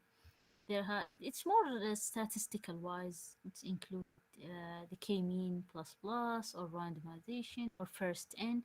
How to initialize what the k-mean algorithm. We keep it at its default. How many iteration? 100. Ignore label columns. Yes, ignore them. Here we have the train the model. In the training model, we used to specify what? The outcome column or the predicted column. Here we predict what? In this, we'll include all columns. Okay. When we group the customers into different groupings, we'll base on all the columns. Okay. We choose all the columns will be included. All features or all columns will be included. Okay, begin with including all the features. If you want to exclude some features, for example, I want to group the customers according to their interest, and I want to focus on the female, for example. I can choose specify a column that specify the gender, the female or a male gender, and include and exclude features for the male or female. Include the features of the female. Okay, and then press OK. Now I will run.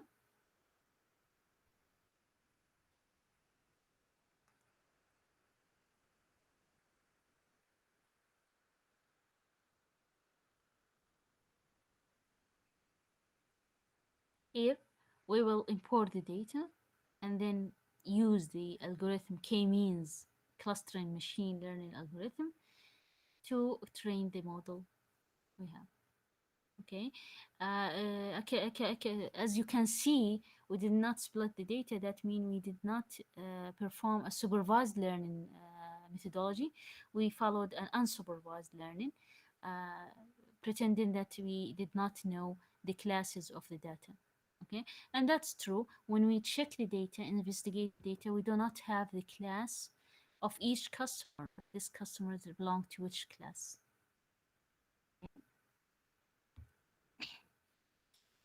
Um, then we have, let us check the model, visualize the model.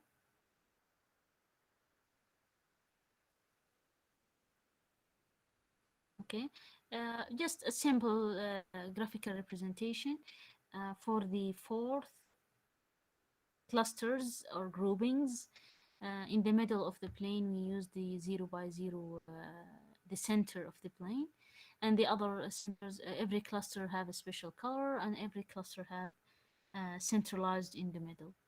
Okay, that means we created four uh, similar, two small groups and two larger groups, similarly larger. We will check now the metadata. So I want to check the clusters and the type of data and how they extract the data. I want more visualization, not a visual only four clusters representation in the visuals just display. I will use the metadata. Okay, and as we all know that metadata use the descriptive way for describing what and annotation for the data. Okay, we will use a module called edit metadata. Okay, the edit metadata will not take the trained model, will take what the resulted data set. After we train the model, the resulted data set, what do you mean the resulted data set? We, for every customer, we predicted the groupings or the cluster that this customer belonged to. Okay, it will be here registered in the resulted or results dataset. Okay, it will be the input for the metadata. Okay, the launch column selector, I want to represent in the metadata the description of the data for all columns. Okay, the columns that will included in the study, also the columns that is the that's as a result of the training model that represent every cluster. We have now, we know that we have four clusters. I want all of them to be included in our my metadata. Okay, all the features, and press exclude, include, sorry, all features. Then I will run.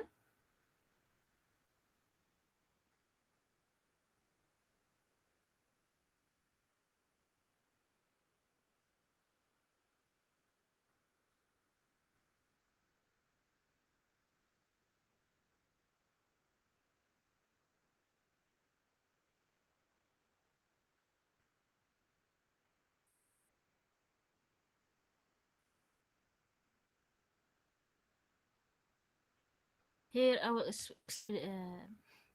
explore the outcome of the metadata visualization. Okay, as we used to, there is included, there are more columns included in our dataset. Now we'll extract this. Okay, we have the assignment, what is represent the naming of the cluster, and the distance to cluster center 0, and distance to cluster number 1, the distance to cluster number 2, and the distance to cluster number 3. Okay, we have four clusters. Okay, here the distance to the centroid, okay, the center of the cluster, we said we will depend on clustering or organizing the customers into group by measuring the distance from what, the point, the representation of the customer, the features of the customer, and the center of the group. Okay,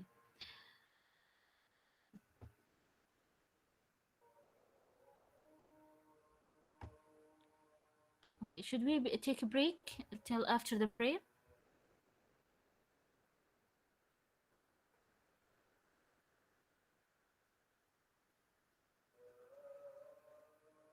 Okay, we'll go into a break till after the prayer, inshallah. We will complete.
Miss Hind.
Okay, we'll go back now after to our we reach experiment 3.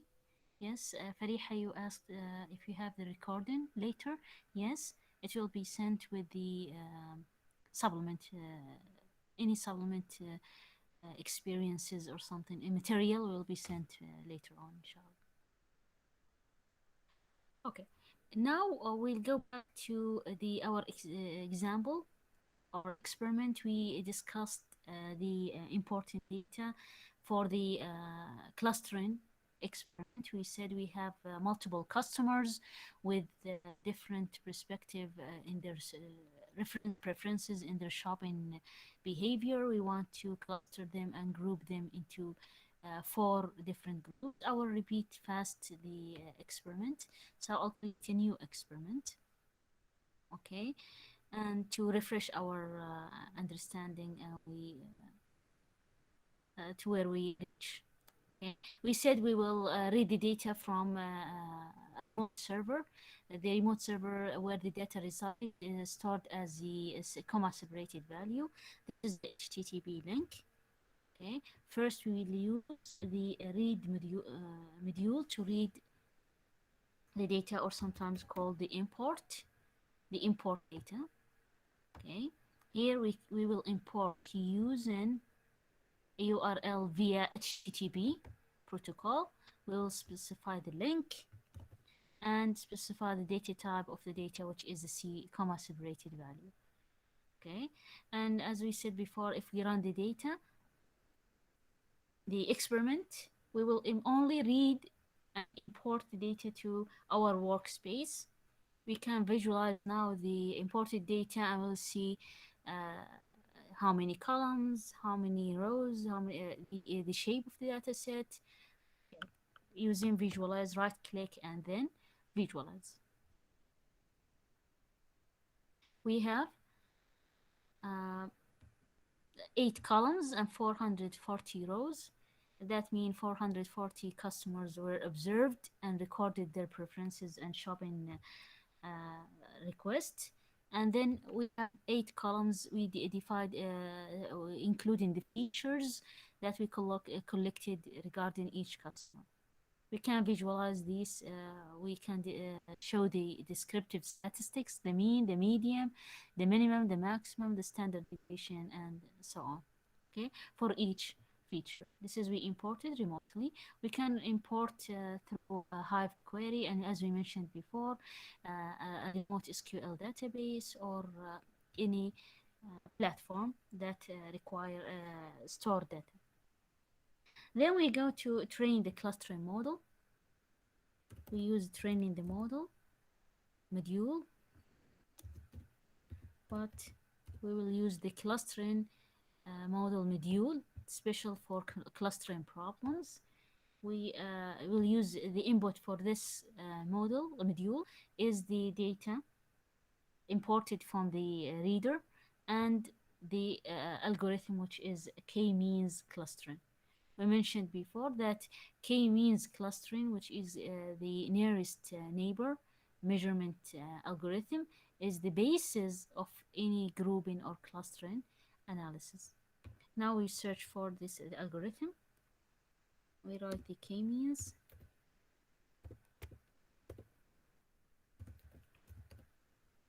The k-means clustering here included into the data designer, the visual designer. Let me arrange the modules. Now, the input for the training model will be the train clustering model and the k-mean algorithm for measuring the distance, as we said before. In the k-mean clustering module, we can check the properties and specify the number of groupings or number of clusters. Here, the number of centroids, the centers of these, specify the centers of these groupings. We need 4 groupings. The more grouping we specify, the more detailed features we need to include in our research. Here, the initialization by default is the k-mean plus plus, and the metric we depend on the distance. between the centroids and the data element. The distance is here either using the Euclidean algorithm or using the cosine, which is the measuring the angle between the 2 points compared to the center of the plane. Okay, we will use what the Euclidean repetition and ignore the label. That's it. Then in the training model, we will specify. We usually in the previous experiments, we in the training mod in the training model module, we specify which variable will be the outcome. Okay, or which variables will be used. Which will be the outcome if the learning is a supervised. In the supervised, the label of each row it's included in the dataset, but here we're not including any label or outcome in the dataset because it's an unsupervised learning. We didn't know anything about the dataset, so we will include all the columns in the training model. We press launch the column selector, then we'll specify the rule, include all columns, all features, and then we press OK. Now we included all the columns in the study, all the columns and all the features in the study. We don't have an outcome. We will create the outcome in the training. Then we will run.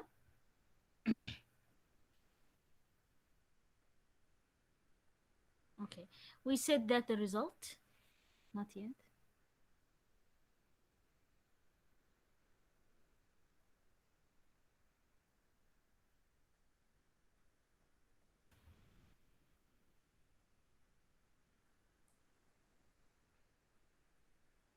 Now I'll inspect the trained model, clustering model. Okay, trained model, visualize. As we mentioned before, we have 4 clusters uh, centered and arranged in this plane, which is represented in X and Y, and the center in the middle of the plane. And we said we need more descriptive, more annotation, more statistic toward this analysis toward these clusters. We will use what metadata. Okay, remember when we said the metadata used to describe provide more description for the cluster. Okay, the module, we will divide the module into the visual designer and then connect the resulted data set. We have 2 output from the training clustering model, trained clustering model. We have the trained model and the data set produced, because in the unsupervised learning we will produce data that is clustered or classified depending on the machine. The machine find the patterns and find the relationship. We did not pertain or include heuristics in the data for the machine to learn. Okay, the output in the training model here will include resulted data set, which have the outcome, include the outcome, and the trained model will include here the resulted data set, and then we'll run.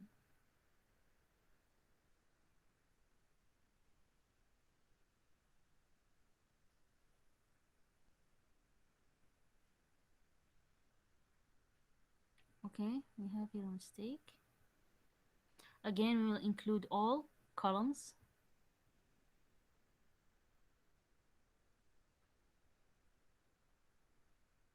all features, and then go and run.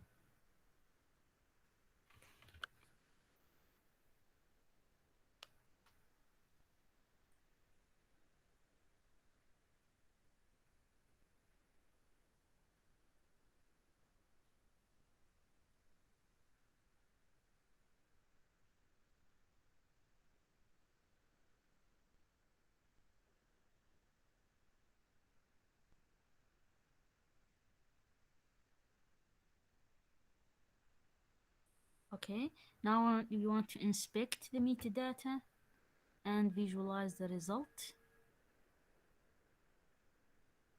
Okay, as we mentioned before that the classifications or the groupings, the four groupings are included in the original dataset. Okay, we have the assignment. Okay, we have four classes or four grouping or four clusters: cluster 0, 1, 2, and 3. Okay, as you mentioned here, as you can see here, we have the four clusters, the cluster number, the type, the labeled 0 have four unique values, and 200, almost 250 customers were clustered in this group. Then the second, and then the first, and then the third, according to the amount of element included in each grouping. Okay, this is the assignment. And then we have another three or four columns which represent the distance, describing the distance between every element and the center of this cluster. Okay, you can, from the distance, measure distance, we can what depict which cluster this customer belongs. Okay, for example, the first customer, okay, here it says that it's assigned to cluster or groupings labeled 0. Let's see the figure, try to figure this out from the distances, the data registered here, the distance from each, the center of each groupings and this customer. First, the distance from this, the data of this customer or profile of this customer to the center of the groupings number 0 is 9,165. Okay, the distance to cluster the customer to the cluster number 1 is 37,000. The distance of this customer to cluster number 2 is 10,000. The distance to the of this customer to the cluster number 3 is the 3,000, 35,000. Okay, we can here exclude that the customer is closer to the center of groupings or the class or the cluster number 0. That's why the assignment, as we assign it in this grouping or in this cluster, because the distance is closer to number 0. Okay, now we go to, for example, another one. Let's take another example. For example, this customer belong. Okay, I have a question. Okay, okay, I'll fix my positioning regarding my voice. Okay, here we'll take another example for this customer. It's assigned to grouping number 2. Now we will check the distance from this customer profile to all the other groupings or all other classes. Sorry, the clusters. The first cluster, the distance between the customer profile and the cluster number 0 is 9,630. The second one, number 1, is 37,000. Number 2, 75,000, and number 7,000. Sorry, 7,000, and number 3 is 42,000. We can again we can reference infer from this that this customer profile is closer to the center of grouping number, this 0, 1, 2. Since it's the distance 7,000 is the less distance, it's close, this customer closer to this grouping or cluster, this the assignment of the clustering will be number 2. Okay, and so on. You can include and exclude some features, especially when you describing the data. We say here in the assignment, more of the customers prefer the features in the clustering number 0, and then 2, then 1, and so on. We can make decisions and create reports according to this, and represent any graphs, comparison, compare it to other groups or channels, or make exclusions and different transformation of the result. We can extract different decisions and different perspectives. Here, this is an example of clustering.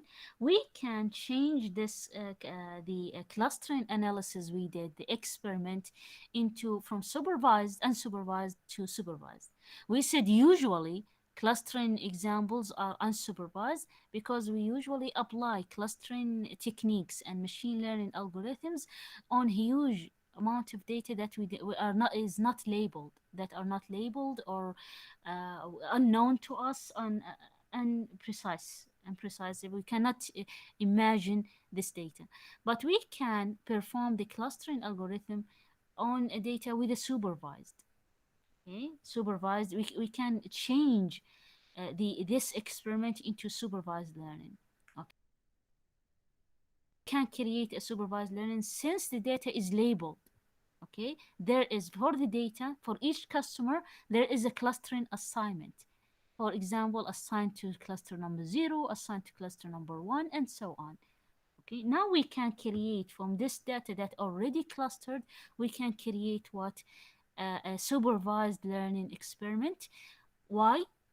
To create a scoring and evaluation measurements on the model. Okay, now we can change a little bit on the visual designer here in front of us. We will the reader, the importer of the data, we'll put it here. It will be an input for split. Okay, I want to split because I want to split data into training and testing, our scoring. Okay, split here, and the input delete. The data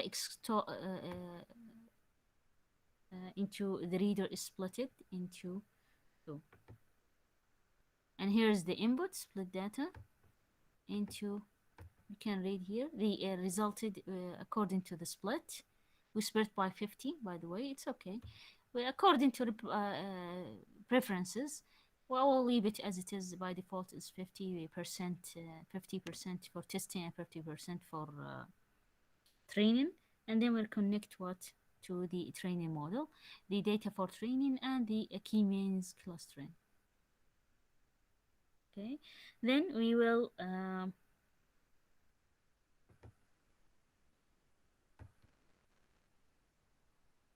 okay,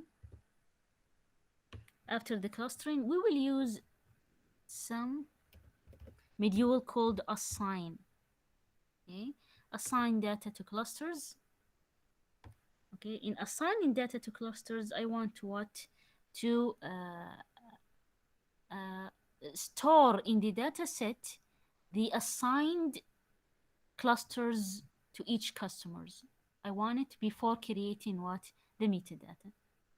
Okay, and this assigned to clusters, when I put the cursor on it, assigned data to cluster using existing trained clustering model, I will use my clustering model to cluster what to assign clusters to the customers. I'm not using the original data that is used before.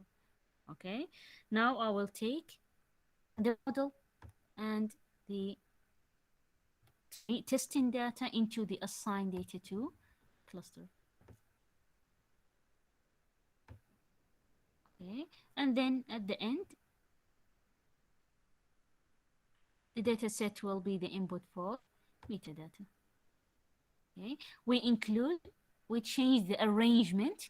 We split the data to create a training and testing data sets, different separated data sets, and we included an assigned data set to assign using the clustering model, not the data depend on the data that is already clustered from my previous experiment. Okay, I want to use the model that is extracted from this executing this module. Okay, then I will run the experiment.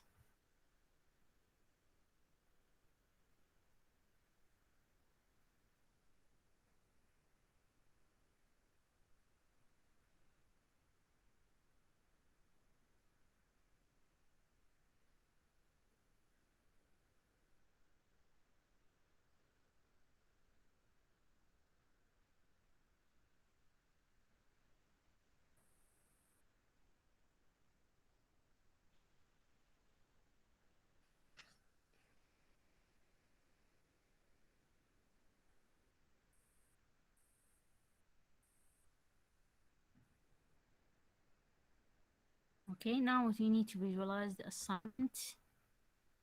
Okay, the result of the assignment process. Okay. This is, as we said, the metadata provide more description and annotation for the result. Okay. We have here the assignment, the distance. We will find some differences if we compare it to the original data set or the previous experiment. We will find some differences because there's an accuracy and there is a differences. And you can it's check that the distances now is different. Okay, because we used in the assignment the model itself, not the experiment we did before previously, but it's close enough. But there is a difference. There's no exact outcome like the previous experiment. Okay, here we can deploy our service, create a predictive model.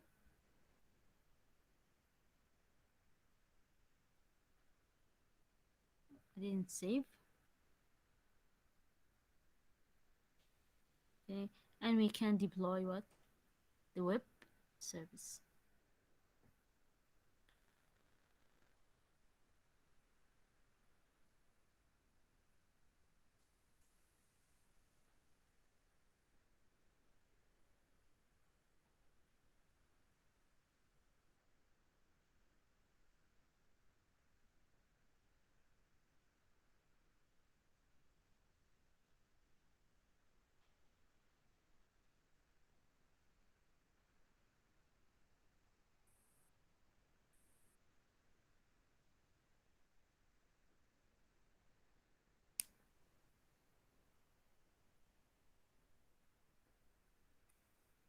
Again, the same as previously.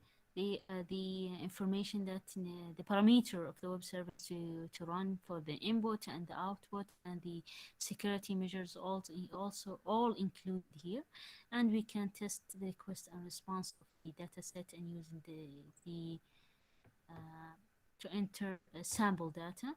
Uh, we have here the sample data set. I will send it to you.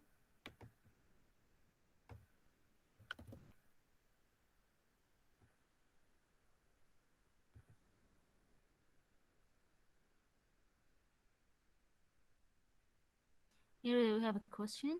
Uh, what happens if the system is a feedback type, where the output of the system feedback to the system or into another system that is controlled on the prediction result of the current system? From what I understand from your question, Fariha, that you meant according to the feedback of a customer, for example, of a service, a certain service, right? The data, the certain service, I'll go and connect to another system. What you said, back to another system and perform a service, for example, or a function or a method. Am I right, Fariha? Yes, we can do that. We can include the result, the output of a web service. For example, I want created a listener using JavaScript, and from this Java code, the input to the Java code, the function is the result of a predictor, a web server, and then the output will be sent to this agent to the internet and connect to another server and provide the input to another JavaScript code. This is, for example, I think we will, if we did another workshop, we will talk about this, how we incorporate ASP.NET framework and Visual Basic, and sometimes Xamarin, the platform of Microsoft into for mobile applications into machine learning. We can use it in real life example. For example, I can create a shopping cart that, uh, for example, show the result of uh, the products, preferred products for a customer according to his behavior inside the website, or according to a profile created on this user from his social media, for example. Okay, and this is used mainly used here. But as we mentioned before, I there's an article about by Bill Gates that he said the now the innovation and startup if there is an innovation in machine learning that grasps machine learning accurately as Microsoft did the operating system, it will be $1 billion industry, and this is true, especially in we can find the applications of machine learning, the usage of machine learning, the importance of machine learning in any application. For example, the insurance we mentioned before, the insurance and how the insurers change the package or choose the appropriate package for the user or tailor the package according to the profile of the user, his previous health history, his genetic profile, and all these data can be used without any interrupt of a human. Machine can learn by itself, deep learning algorithm, and provide us with the suitable suggestions or packages for the person. Okay. Now I hope I answered your question, Fariha. You can answer another question if I didn't answer a question. Experiment three, that was the classification clustering, sorry. We created a clustering and we introduced new method as the reader method, the k-means analysis, and the metadata editor for providing additional representation and annotation for the output and the cluster. We have the almost the last experiment. The last experiment create an unsupervised learning matchbox recommended model with an automated machine learning Azure machine learning practical example. In this example, we would like to recommend a restaurant to a given user based on the 5-star rating that this user and other user have provided for some of the restaurant in the neighborhood. This recommendation task can be broken down into 2 discrete steps. Okay, this problem here we are predicting, but mainly this problem, this machine learning experiment is more than as an assignment problem rather than what okay it's have some sort of predicting, but we need to assign recommendations to different customers according to different ratings from different customers. Okay, here we mentioned the breaking the task into 2 discrete steps. Predict for each restaurant on a rating scale of 1 to 5 star how the user would rate the restaurant. Let me check the questions. Okay, we predict first on a rating scale of 1 to 5 star how the user would rate the restaurant.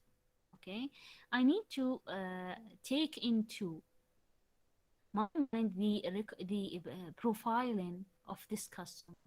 Okay, I will predict how this customer will rate this restaurant according to what? To features accumulated features ratings from customers for this restaurant, and there are features in the customer himself. Okay, recommend from a list of eligible restaurants which ones would you receive the highest rating by that user. Okay, then we give recommendation according to what we expect or what we predict that the customer would like this restaurant recommended to him. Okay, we will base our recommendation or prediction recommendation on the ratings of this customer to other restaurants as a basis of our prediction. Okay. This type of problem we call it matchbox recommended model.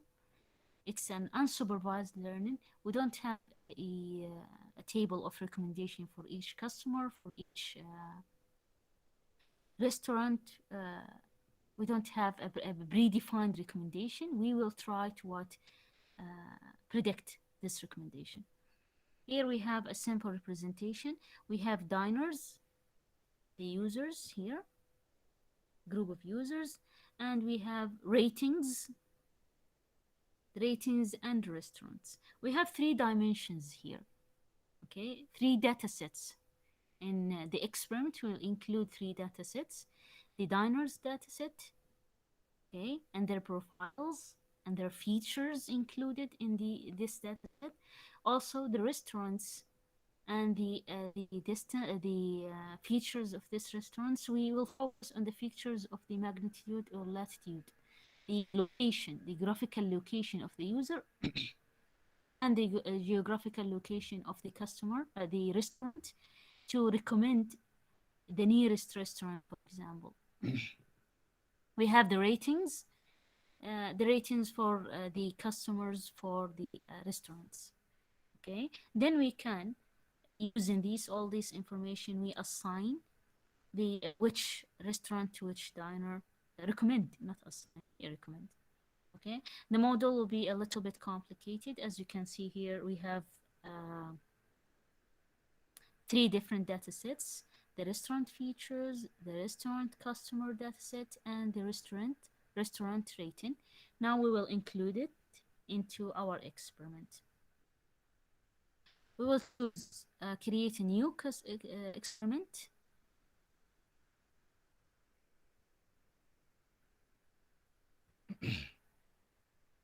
A new experiment.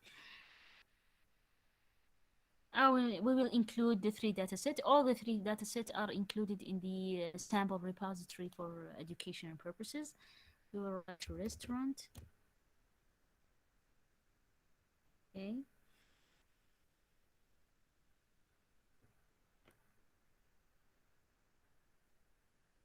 Okay, we have the restaurant customer data, the restaurant feature, and the restaurant rating.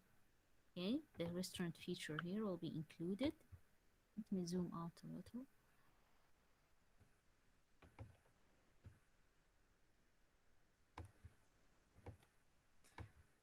Restaurant feature and restaurant customers and restaurant ratings, and we will try to make some alignment between them.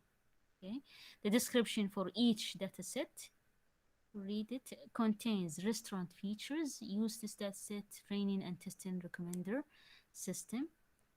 Oh, sorry. We have here the restaurant customer, contains user features, and this contains rating given by users to restaurants on scale from 0 to 2. And then we have three datasets. As we said, as we mentioned, that we will use all these datasets to recommend restaurants to customers. Now we will visualize. We can visualize this data and see the content of each dataset. We have place ID. Okay, this is the restaurant feature, the place ID, the latitude and the longitude, the geometric meter parameter, and the name, and the address, city, state, country, fax, size, alcohol, smoking area, dress code, accessibility, price, and URL, radians, okay, and other. Okay. Then we have the restaurant for provide their features for the customers. We have the user ID, latitude, longitude, smoker, drink level, dress preferences, ambulance, transport, marital status, you don't know this, birth year, interest, personality, religion, activity, color, weight, budget, and height. Okay, we have personality and interest and birth year and so on. Okay, if I said I want to recommend restaurants to uh, customers according to distance and according to customer preferences. Okay, uh, not preference. We say features, for example, smoker or not. Prefer restaurants that provide drinks or not. They have special dress code or not. No. About his interest, okay, towards the interest and personality. Okay? I want these two features. For example, I was in an area, for example, in Riyadh or حي معين, then I want the recommendation of restaurants according to the distance closer to my current location, and suit my interest and personality. Okay, then I will include only these columns. Now we'll go according to what I explained here. We go to the features of the restaurants. Okay, the features, also the features, I exclude everything. I will keep what? The place ID, the latitude, the longitude, and what? The price. Okay. Do I have any um, other criteria in the restaurant features that is related to interest and personality? No. I will mainly focus on the price. Maybe it relates to interest, and the what? The longitude or latitude. This is an example. If I want to change, for example, let's say if the user recommend for the user, he doesn't care about the price, he care about for if there is a smoking area in this restaurant. I only include the features that interest me and related to my experiment. Okay. Then to exclude and include, we mentioned this before. We will use a module called selector or projector to include or exclude certain columns. Then I will exclude and include from the restaurant feature data sets and the restaurant customer data set. Okay, I need how many projectors? 2 projectors. Have select column. Have another here select column. Okay, now I will collect the data, connect the data set to the selector, and connect the data set to the selector. Need more attention because I did not include or the features. Columns, include the columns with the name. Okay, here for the restaurant data set, I will place the place ID, latitude, longitude to specify the coordinates and the location of the restaurant, and I have what? The price.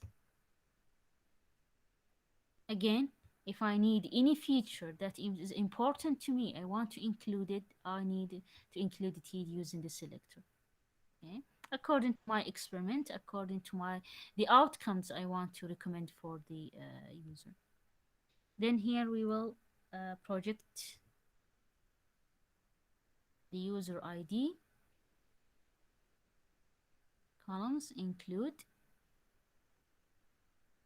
here user ID, also the latitude and longitude.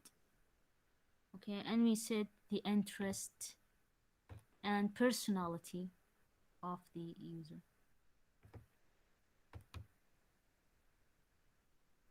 Okay, and then check. The restaurant rating. Okay, the restaurant rating that will be used alongside the customer data and the feature for training and scoring. Okay, the restaurant rating. For example, if someone I recommended restaurant A to customer X, okay, uh, I will depend on the assignment or the recommendation, this recommendation on the rating. I will not recommend a restaurant that the customer doesn't like, okay, or that does not prefer or does not is not according to his interest. Okay, if the restaurant is not aligned with the customer interest or personality, he or she, they will rate the restaurant, will give the restaurant a lower rating. So the rating of the restaurants will guide me into the recommendation. That's why we will use the data set here of the rating. We didn't inspect it, I think. I don't remember really. Inspect the data set. Yeah, we didn't. We have the user ID, the place ID, and the rating. Okay. We will use it as the guidance of our recommendation. Here we need in the matchbox as a guidance. Okay.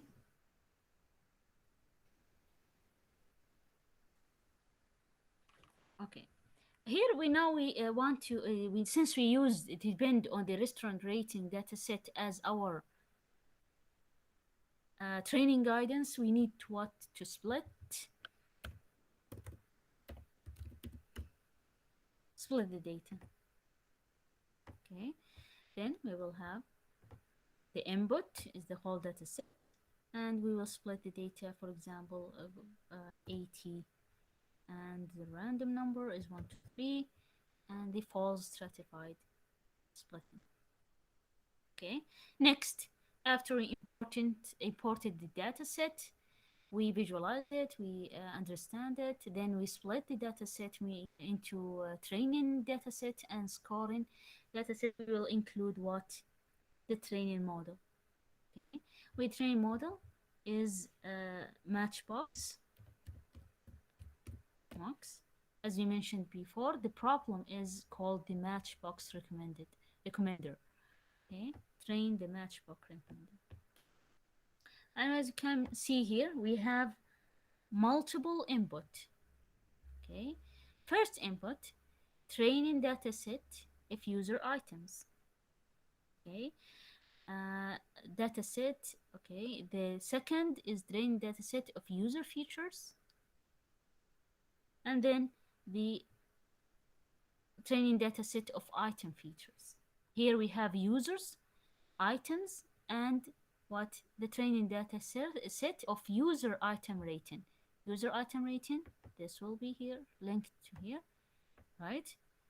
And then user features, we have the customers feature, and the restaurant features here is connected to the end.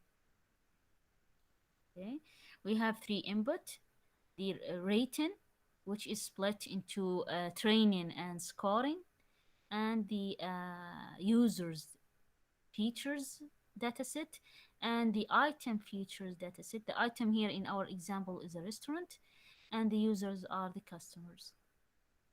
Okay, now we will run our dataset.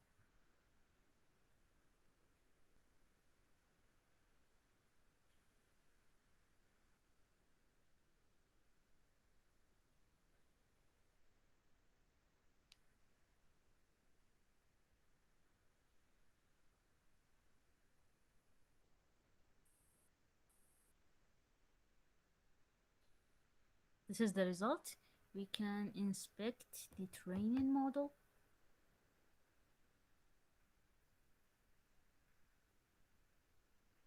Don't have any result yet. We need to evaluate and score to see the accuracy of the resulted model.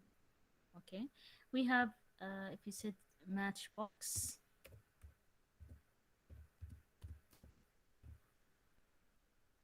okay, matchbox the score module here.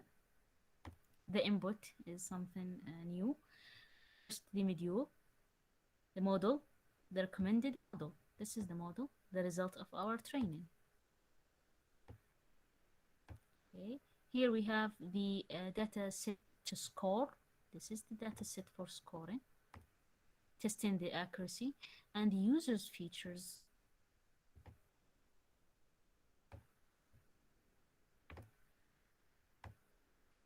The item features, in our case, is the restaurant. Okay, We have at the last is the training data set. Training data set, which is the same, yeah, the training data set that used for training.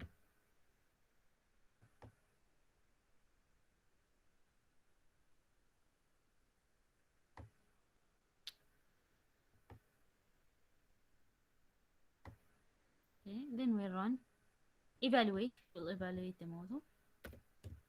Evaluate the recommender.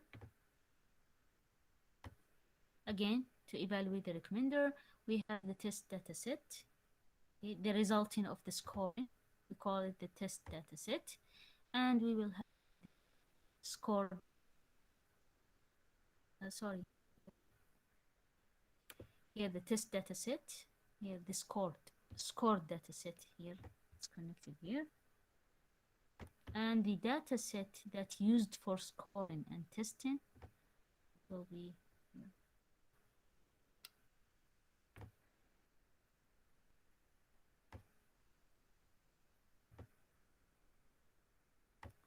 Okay. Here we created a scoring module, incorporated a scoring module for the match recommender model, and the evaluator for the same trained model. We will run.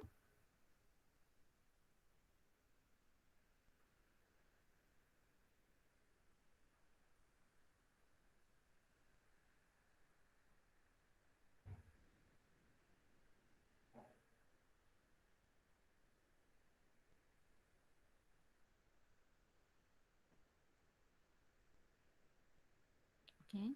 Now we will check the scores we received from our from testing our model. We have the user. Okay. We have user ID and item 1 and item 2, item 3, item 4, and item 5. That means for user 1, we recommend best item 1 ID 135038. This is our first recommendation. According to what? The location, depending on the longitude and the magnitude, and the interest and the personality of the user himself. Okay, then the item 2 and the price of the restaurant, then our second candidate or second alternative recommendation, and the third and the fourth and the fifth. We can control these recommendations. We can control how many recommendations we can provide, for example 2, 3, or 4 in the scoring. Let me check it first. Okay, number of recommendation. When we train the system, number of traits 10, and number of recommendation 5, number of training here what training patches is 4. Okay, and this is number of training patches, as we say, as if we are saying the number of iterations of passes of training, but number of recommendation from the items depend on this. If we change it, for example 2, and then rerun, it will change the recommendation into 2 recommended items in the result.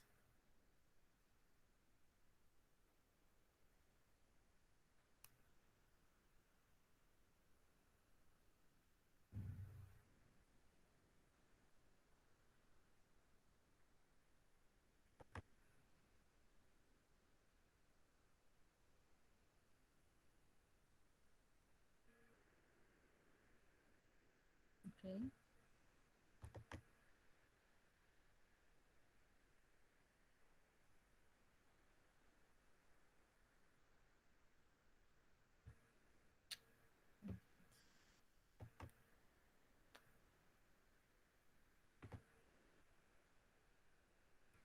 Maximum number of recommendation here, I didn't change it. Okay, I will run only the selected module.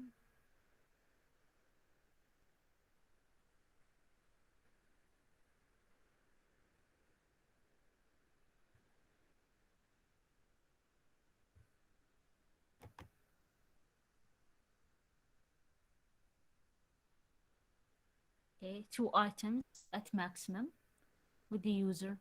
We'll give it according to the features included or excluded in the dataset. Go to the evaluation to inspect the recommender evaluator.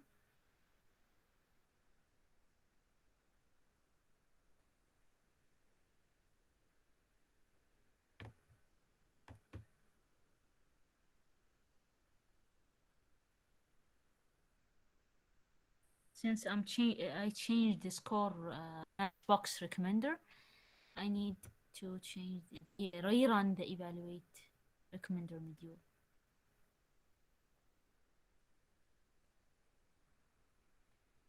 Okay, we'll talk about the NDCG, which is the value that represent the accuracy of the any matching recommender technique in machine learning. This value ranges from 0 to 1. The closer to the one that we had accurate recommendation or accurate matchings between the users and the items. Okay, we usually search for higher values in the CG. Okay, only one metric. There are only one metric for evaluating recommenders, matchbox recommenders, which is the CG metric. That, as we said, it ranges from 0 to 1, and we try to reach the 1 for a more accurate prediction. By this example, let's check. Okay, we can deploy it too. Let's try to create the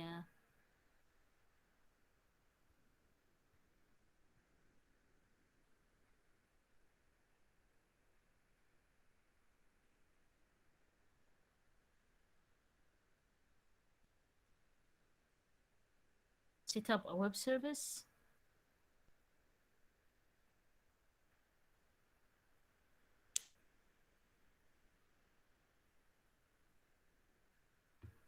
Included a web service for an input and web service for an output. Then we need to run the new modules and processes.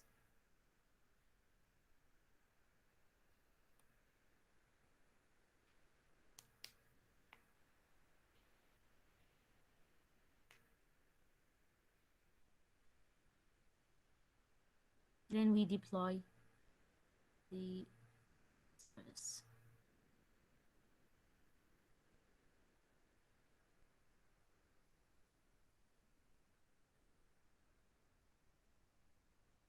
Can enter the user ID, the place ID, and the rating. Okay. Usually, as Fariha mentioned, okay, we will send it, inshallah, doctor. We will send the supplement and the material and the video, inshallah, after we finish the session with the certificate, as Ms. Hind mentioned. We here have to test the data, as Fariha mentioned, in just our friend Fariha mentioned a question how to extract the data. Here, user ID and place ID and rating is not accurate to test a model. From where I get are we tagged when we enter the restaurant or restaurant are tagged? We need to collect this data from example, Google Map, the magnitude or latitude values, the coordinate of the restaurant, the coordinate of the user, and we will have a repository of rating or an app or stored data set stored on a server that will be take the rating from it according to the user and the place of the restaurants. Okay, this is the last example. We finished in the next slide here. We have recommended reading or content. Mostly it's, for example, when you go to the environment itself, provide a very helpful recommendations and guidelines here. Okay, you can write, you can take a tour. The tour is very, very helpful. It will teach you a lot. And for example, I'm not doing anything. This is the tour. You can use it and follow it up. It will explain a lot. Okay, we have to a tutorial from Microsoft Machine Azure Machine website itself. We have the regression tutorial automated into machine learning. There is a free book from Microsoft itself for beginners. It's called the Initial Access for Machine Learning using Microsoft Azure Studio. All of it, inshallah, will be mentioned in the slide and will be sent to you later on in the after the session. If you have any question, we will end here. If you have any questions or suggestions or recommendations, please provide me here with your suggestions.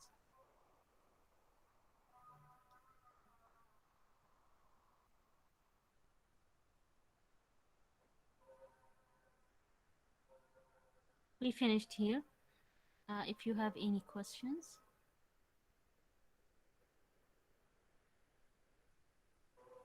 okay.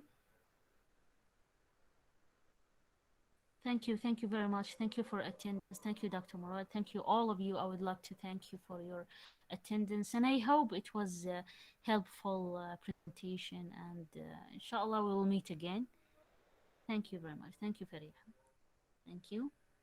See you all, inshallah. Thank you. Thank you, Professor. Thank you all.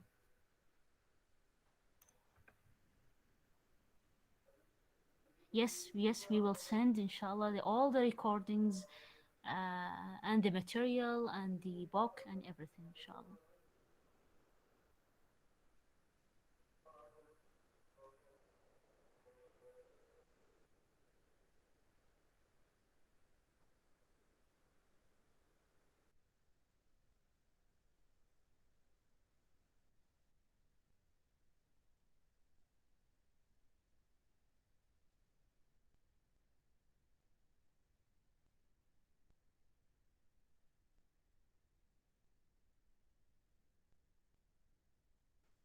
Thank you, Dr. Sagar. Thank you, Ms. Dina.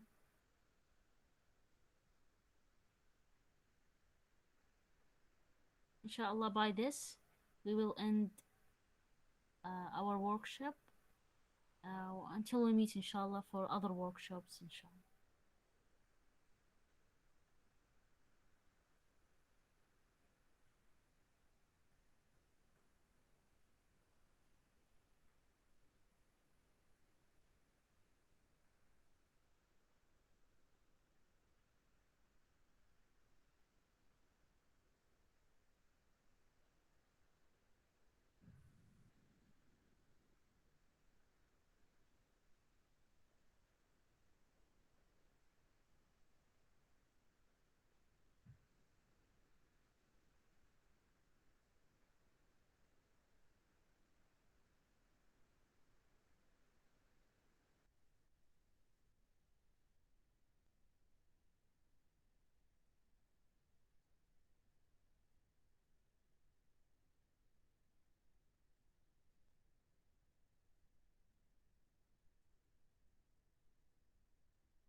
Thank you, Sarah, for attending.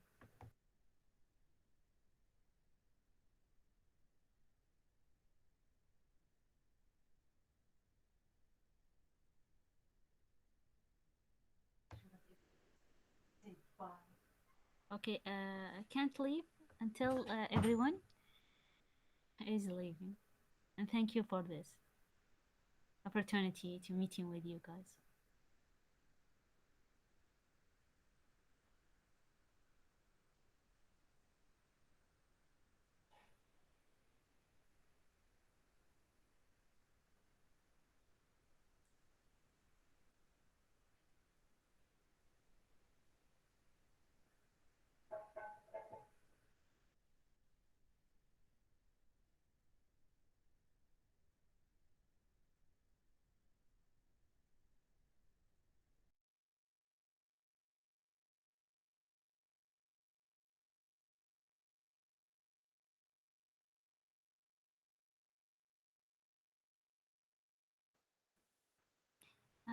After, I think one day after, Miss Saras asked when we will receive the certificate. Usually 2 days, maybe business days, and you, inshallah, will receive the certificate of attendance.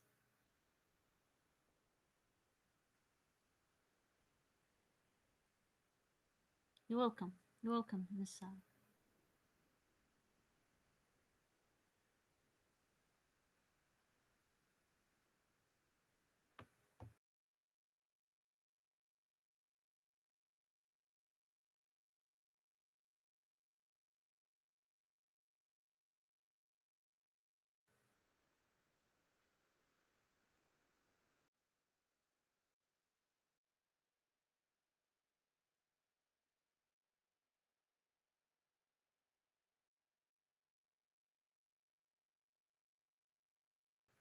Thank you, Mr. Safa Kumar. Thank you very much. Thank you for attending.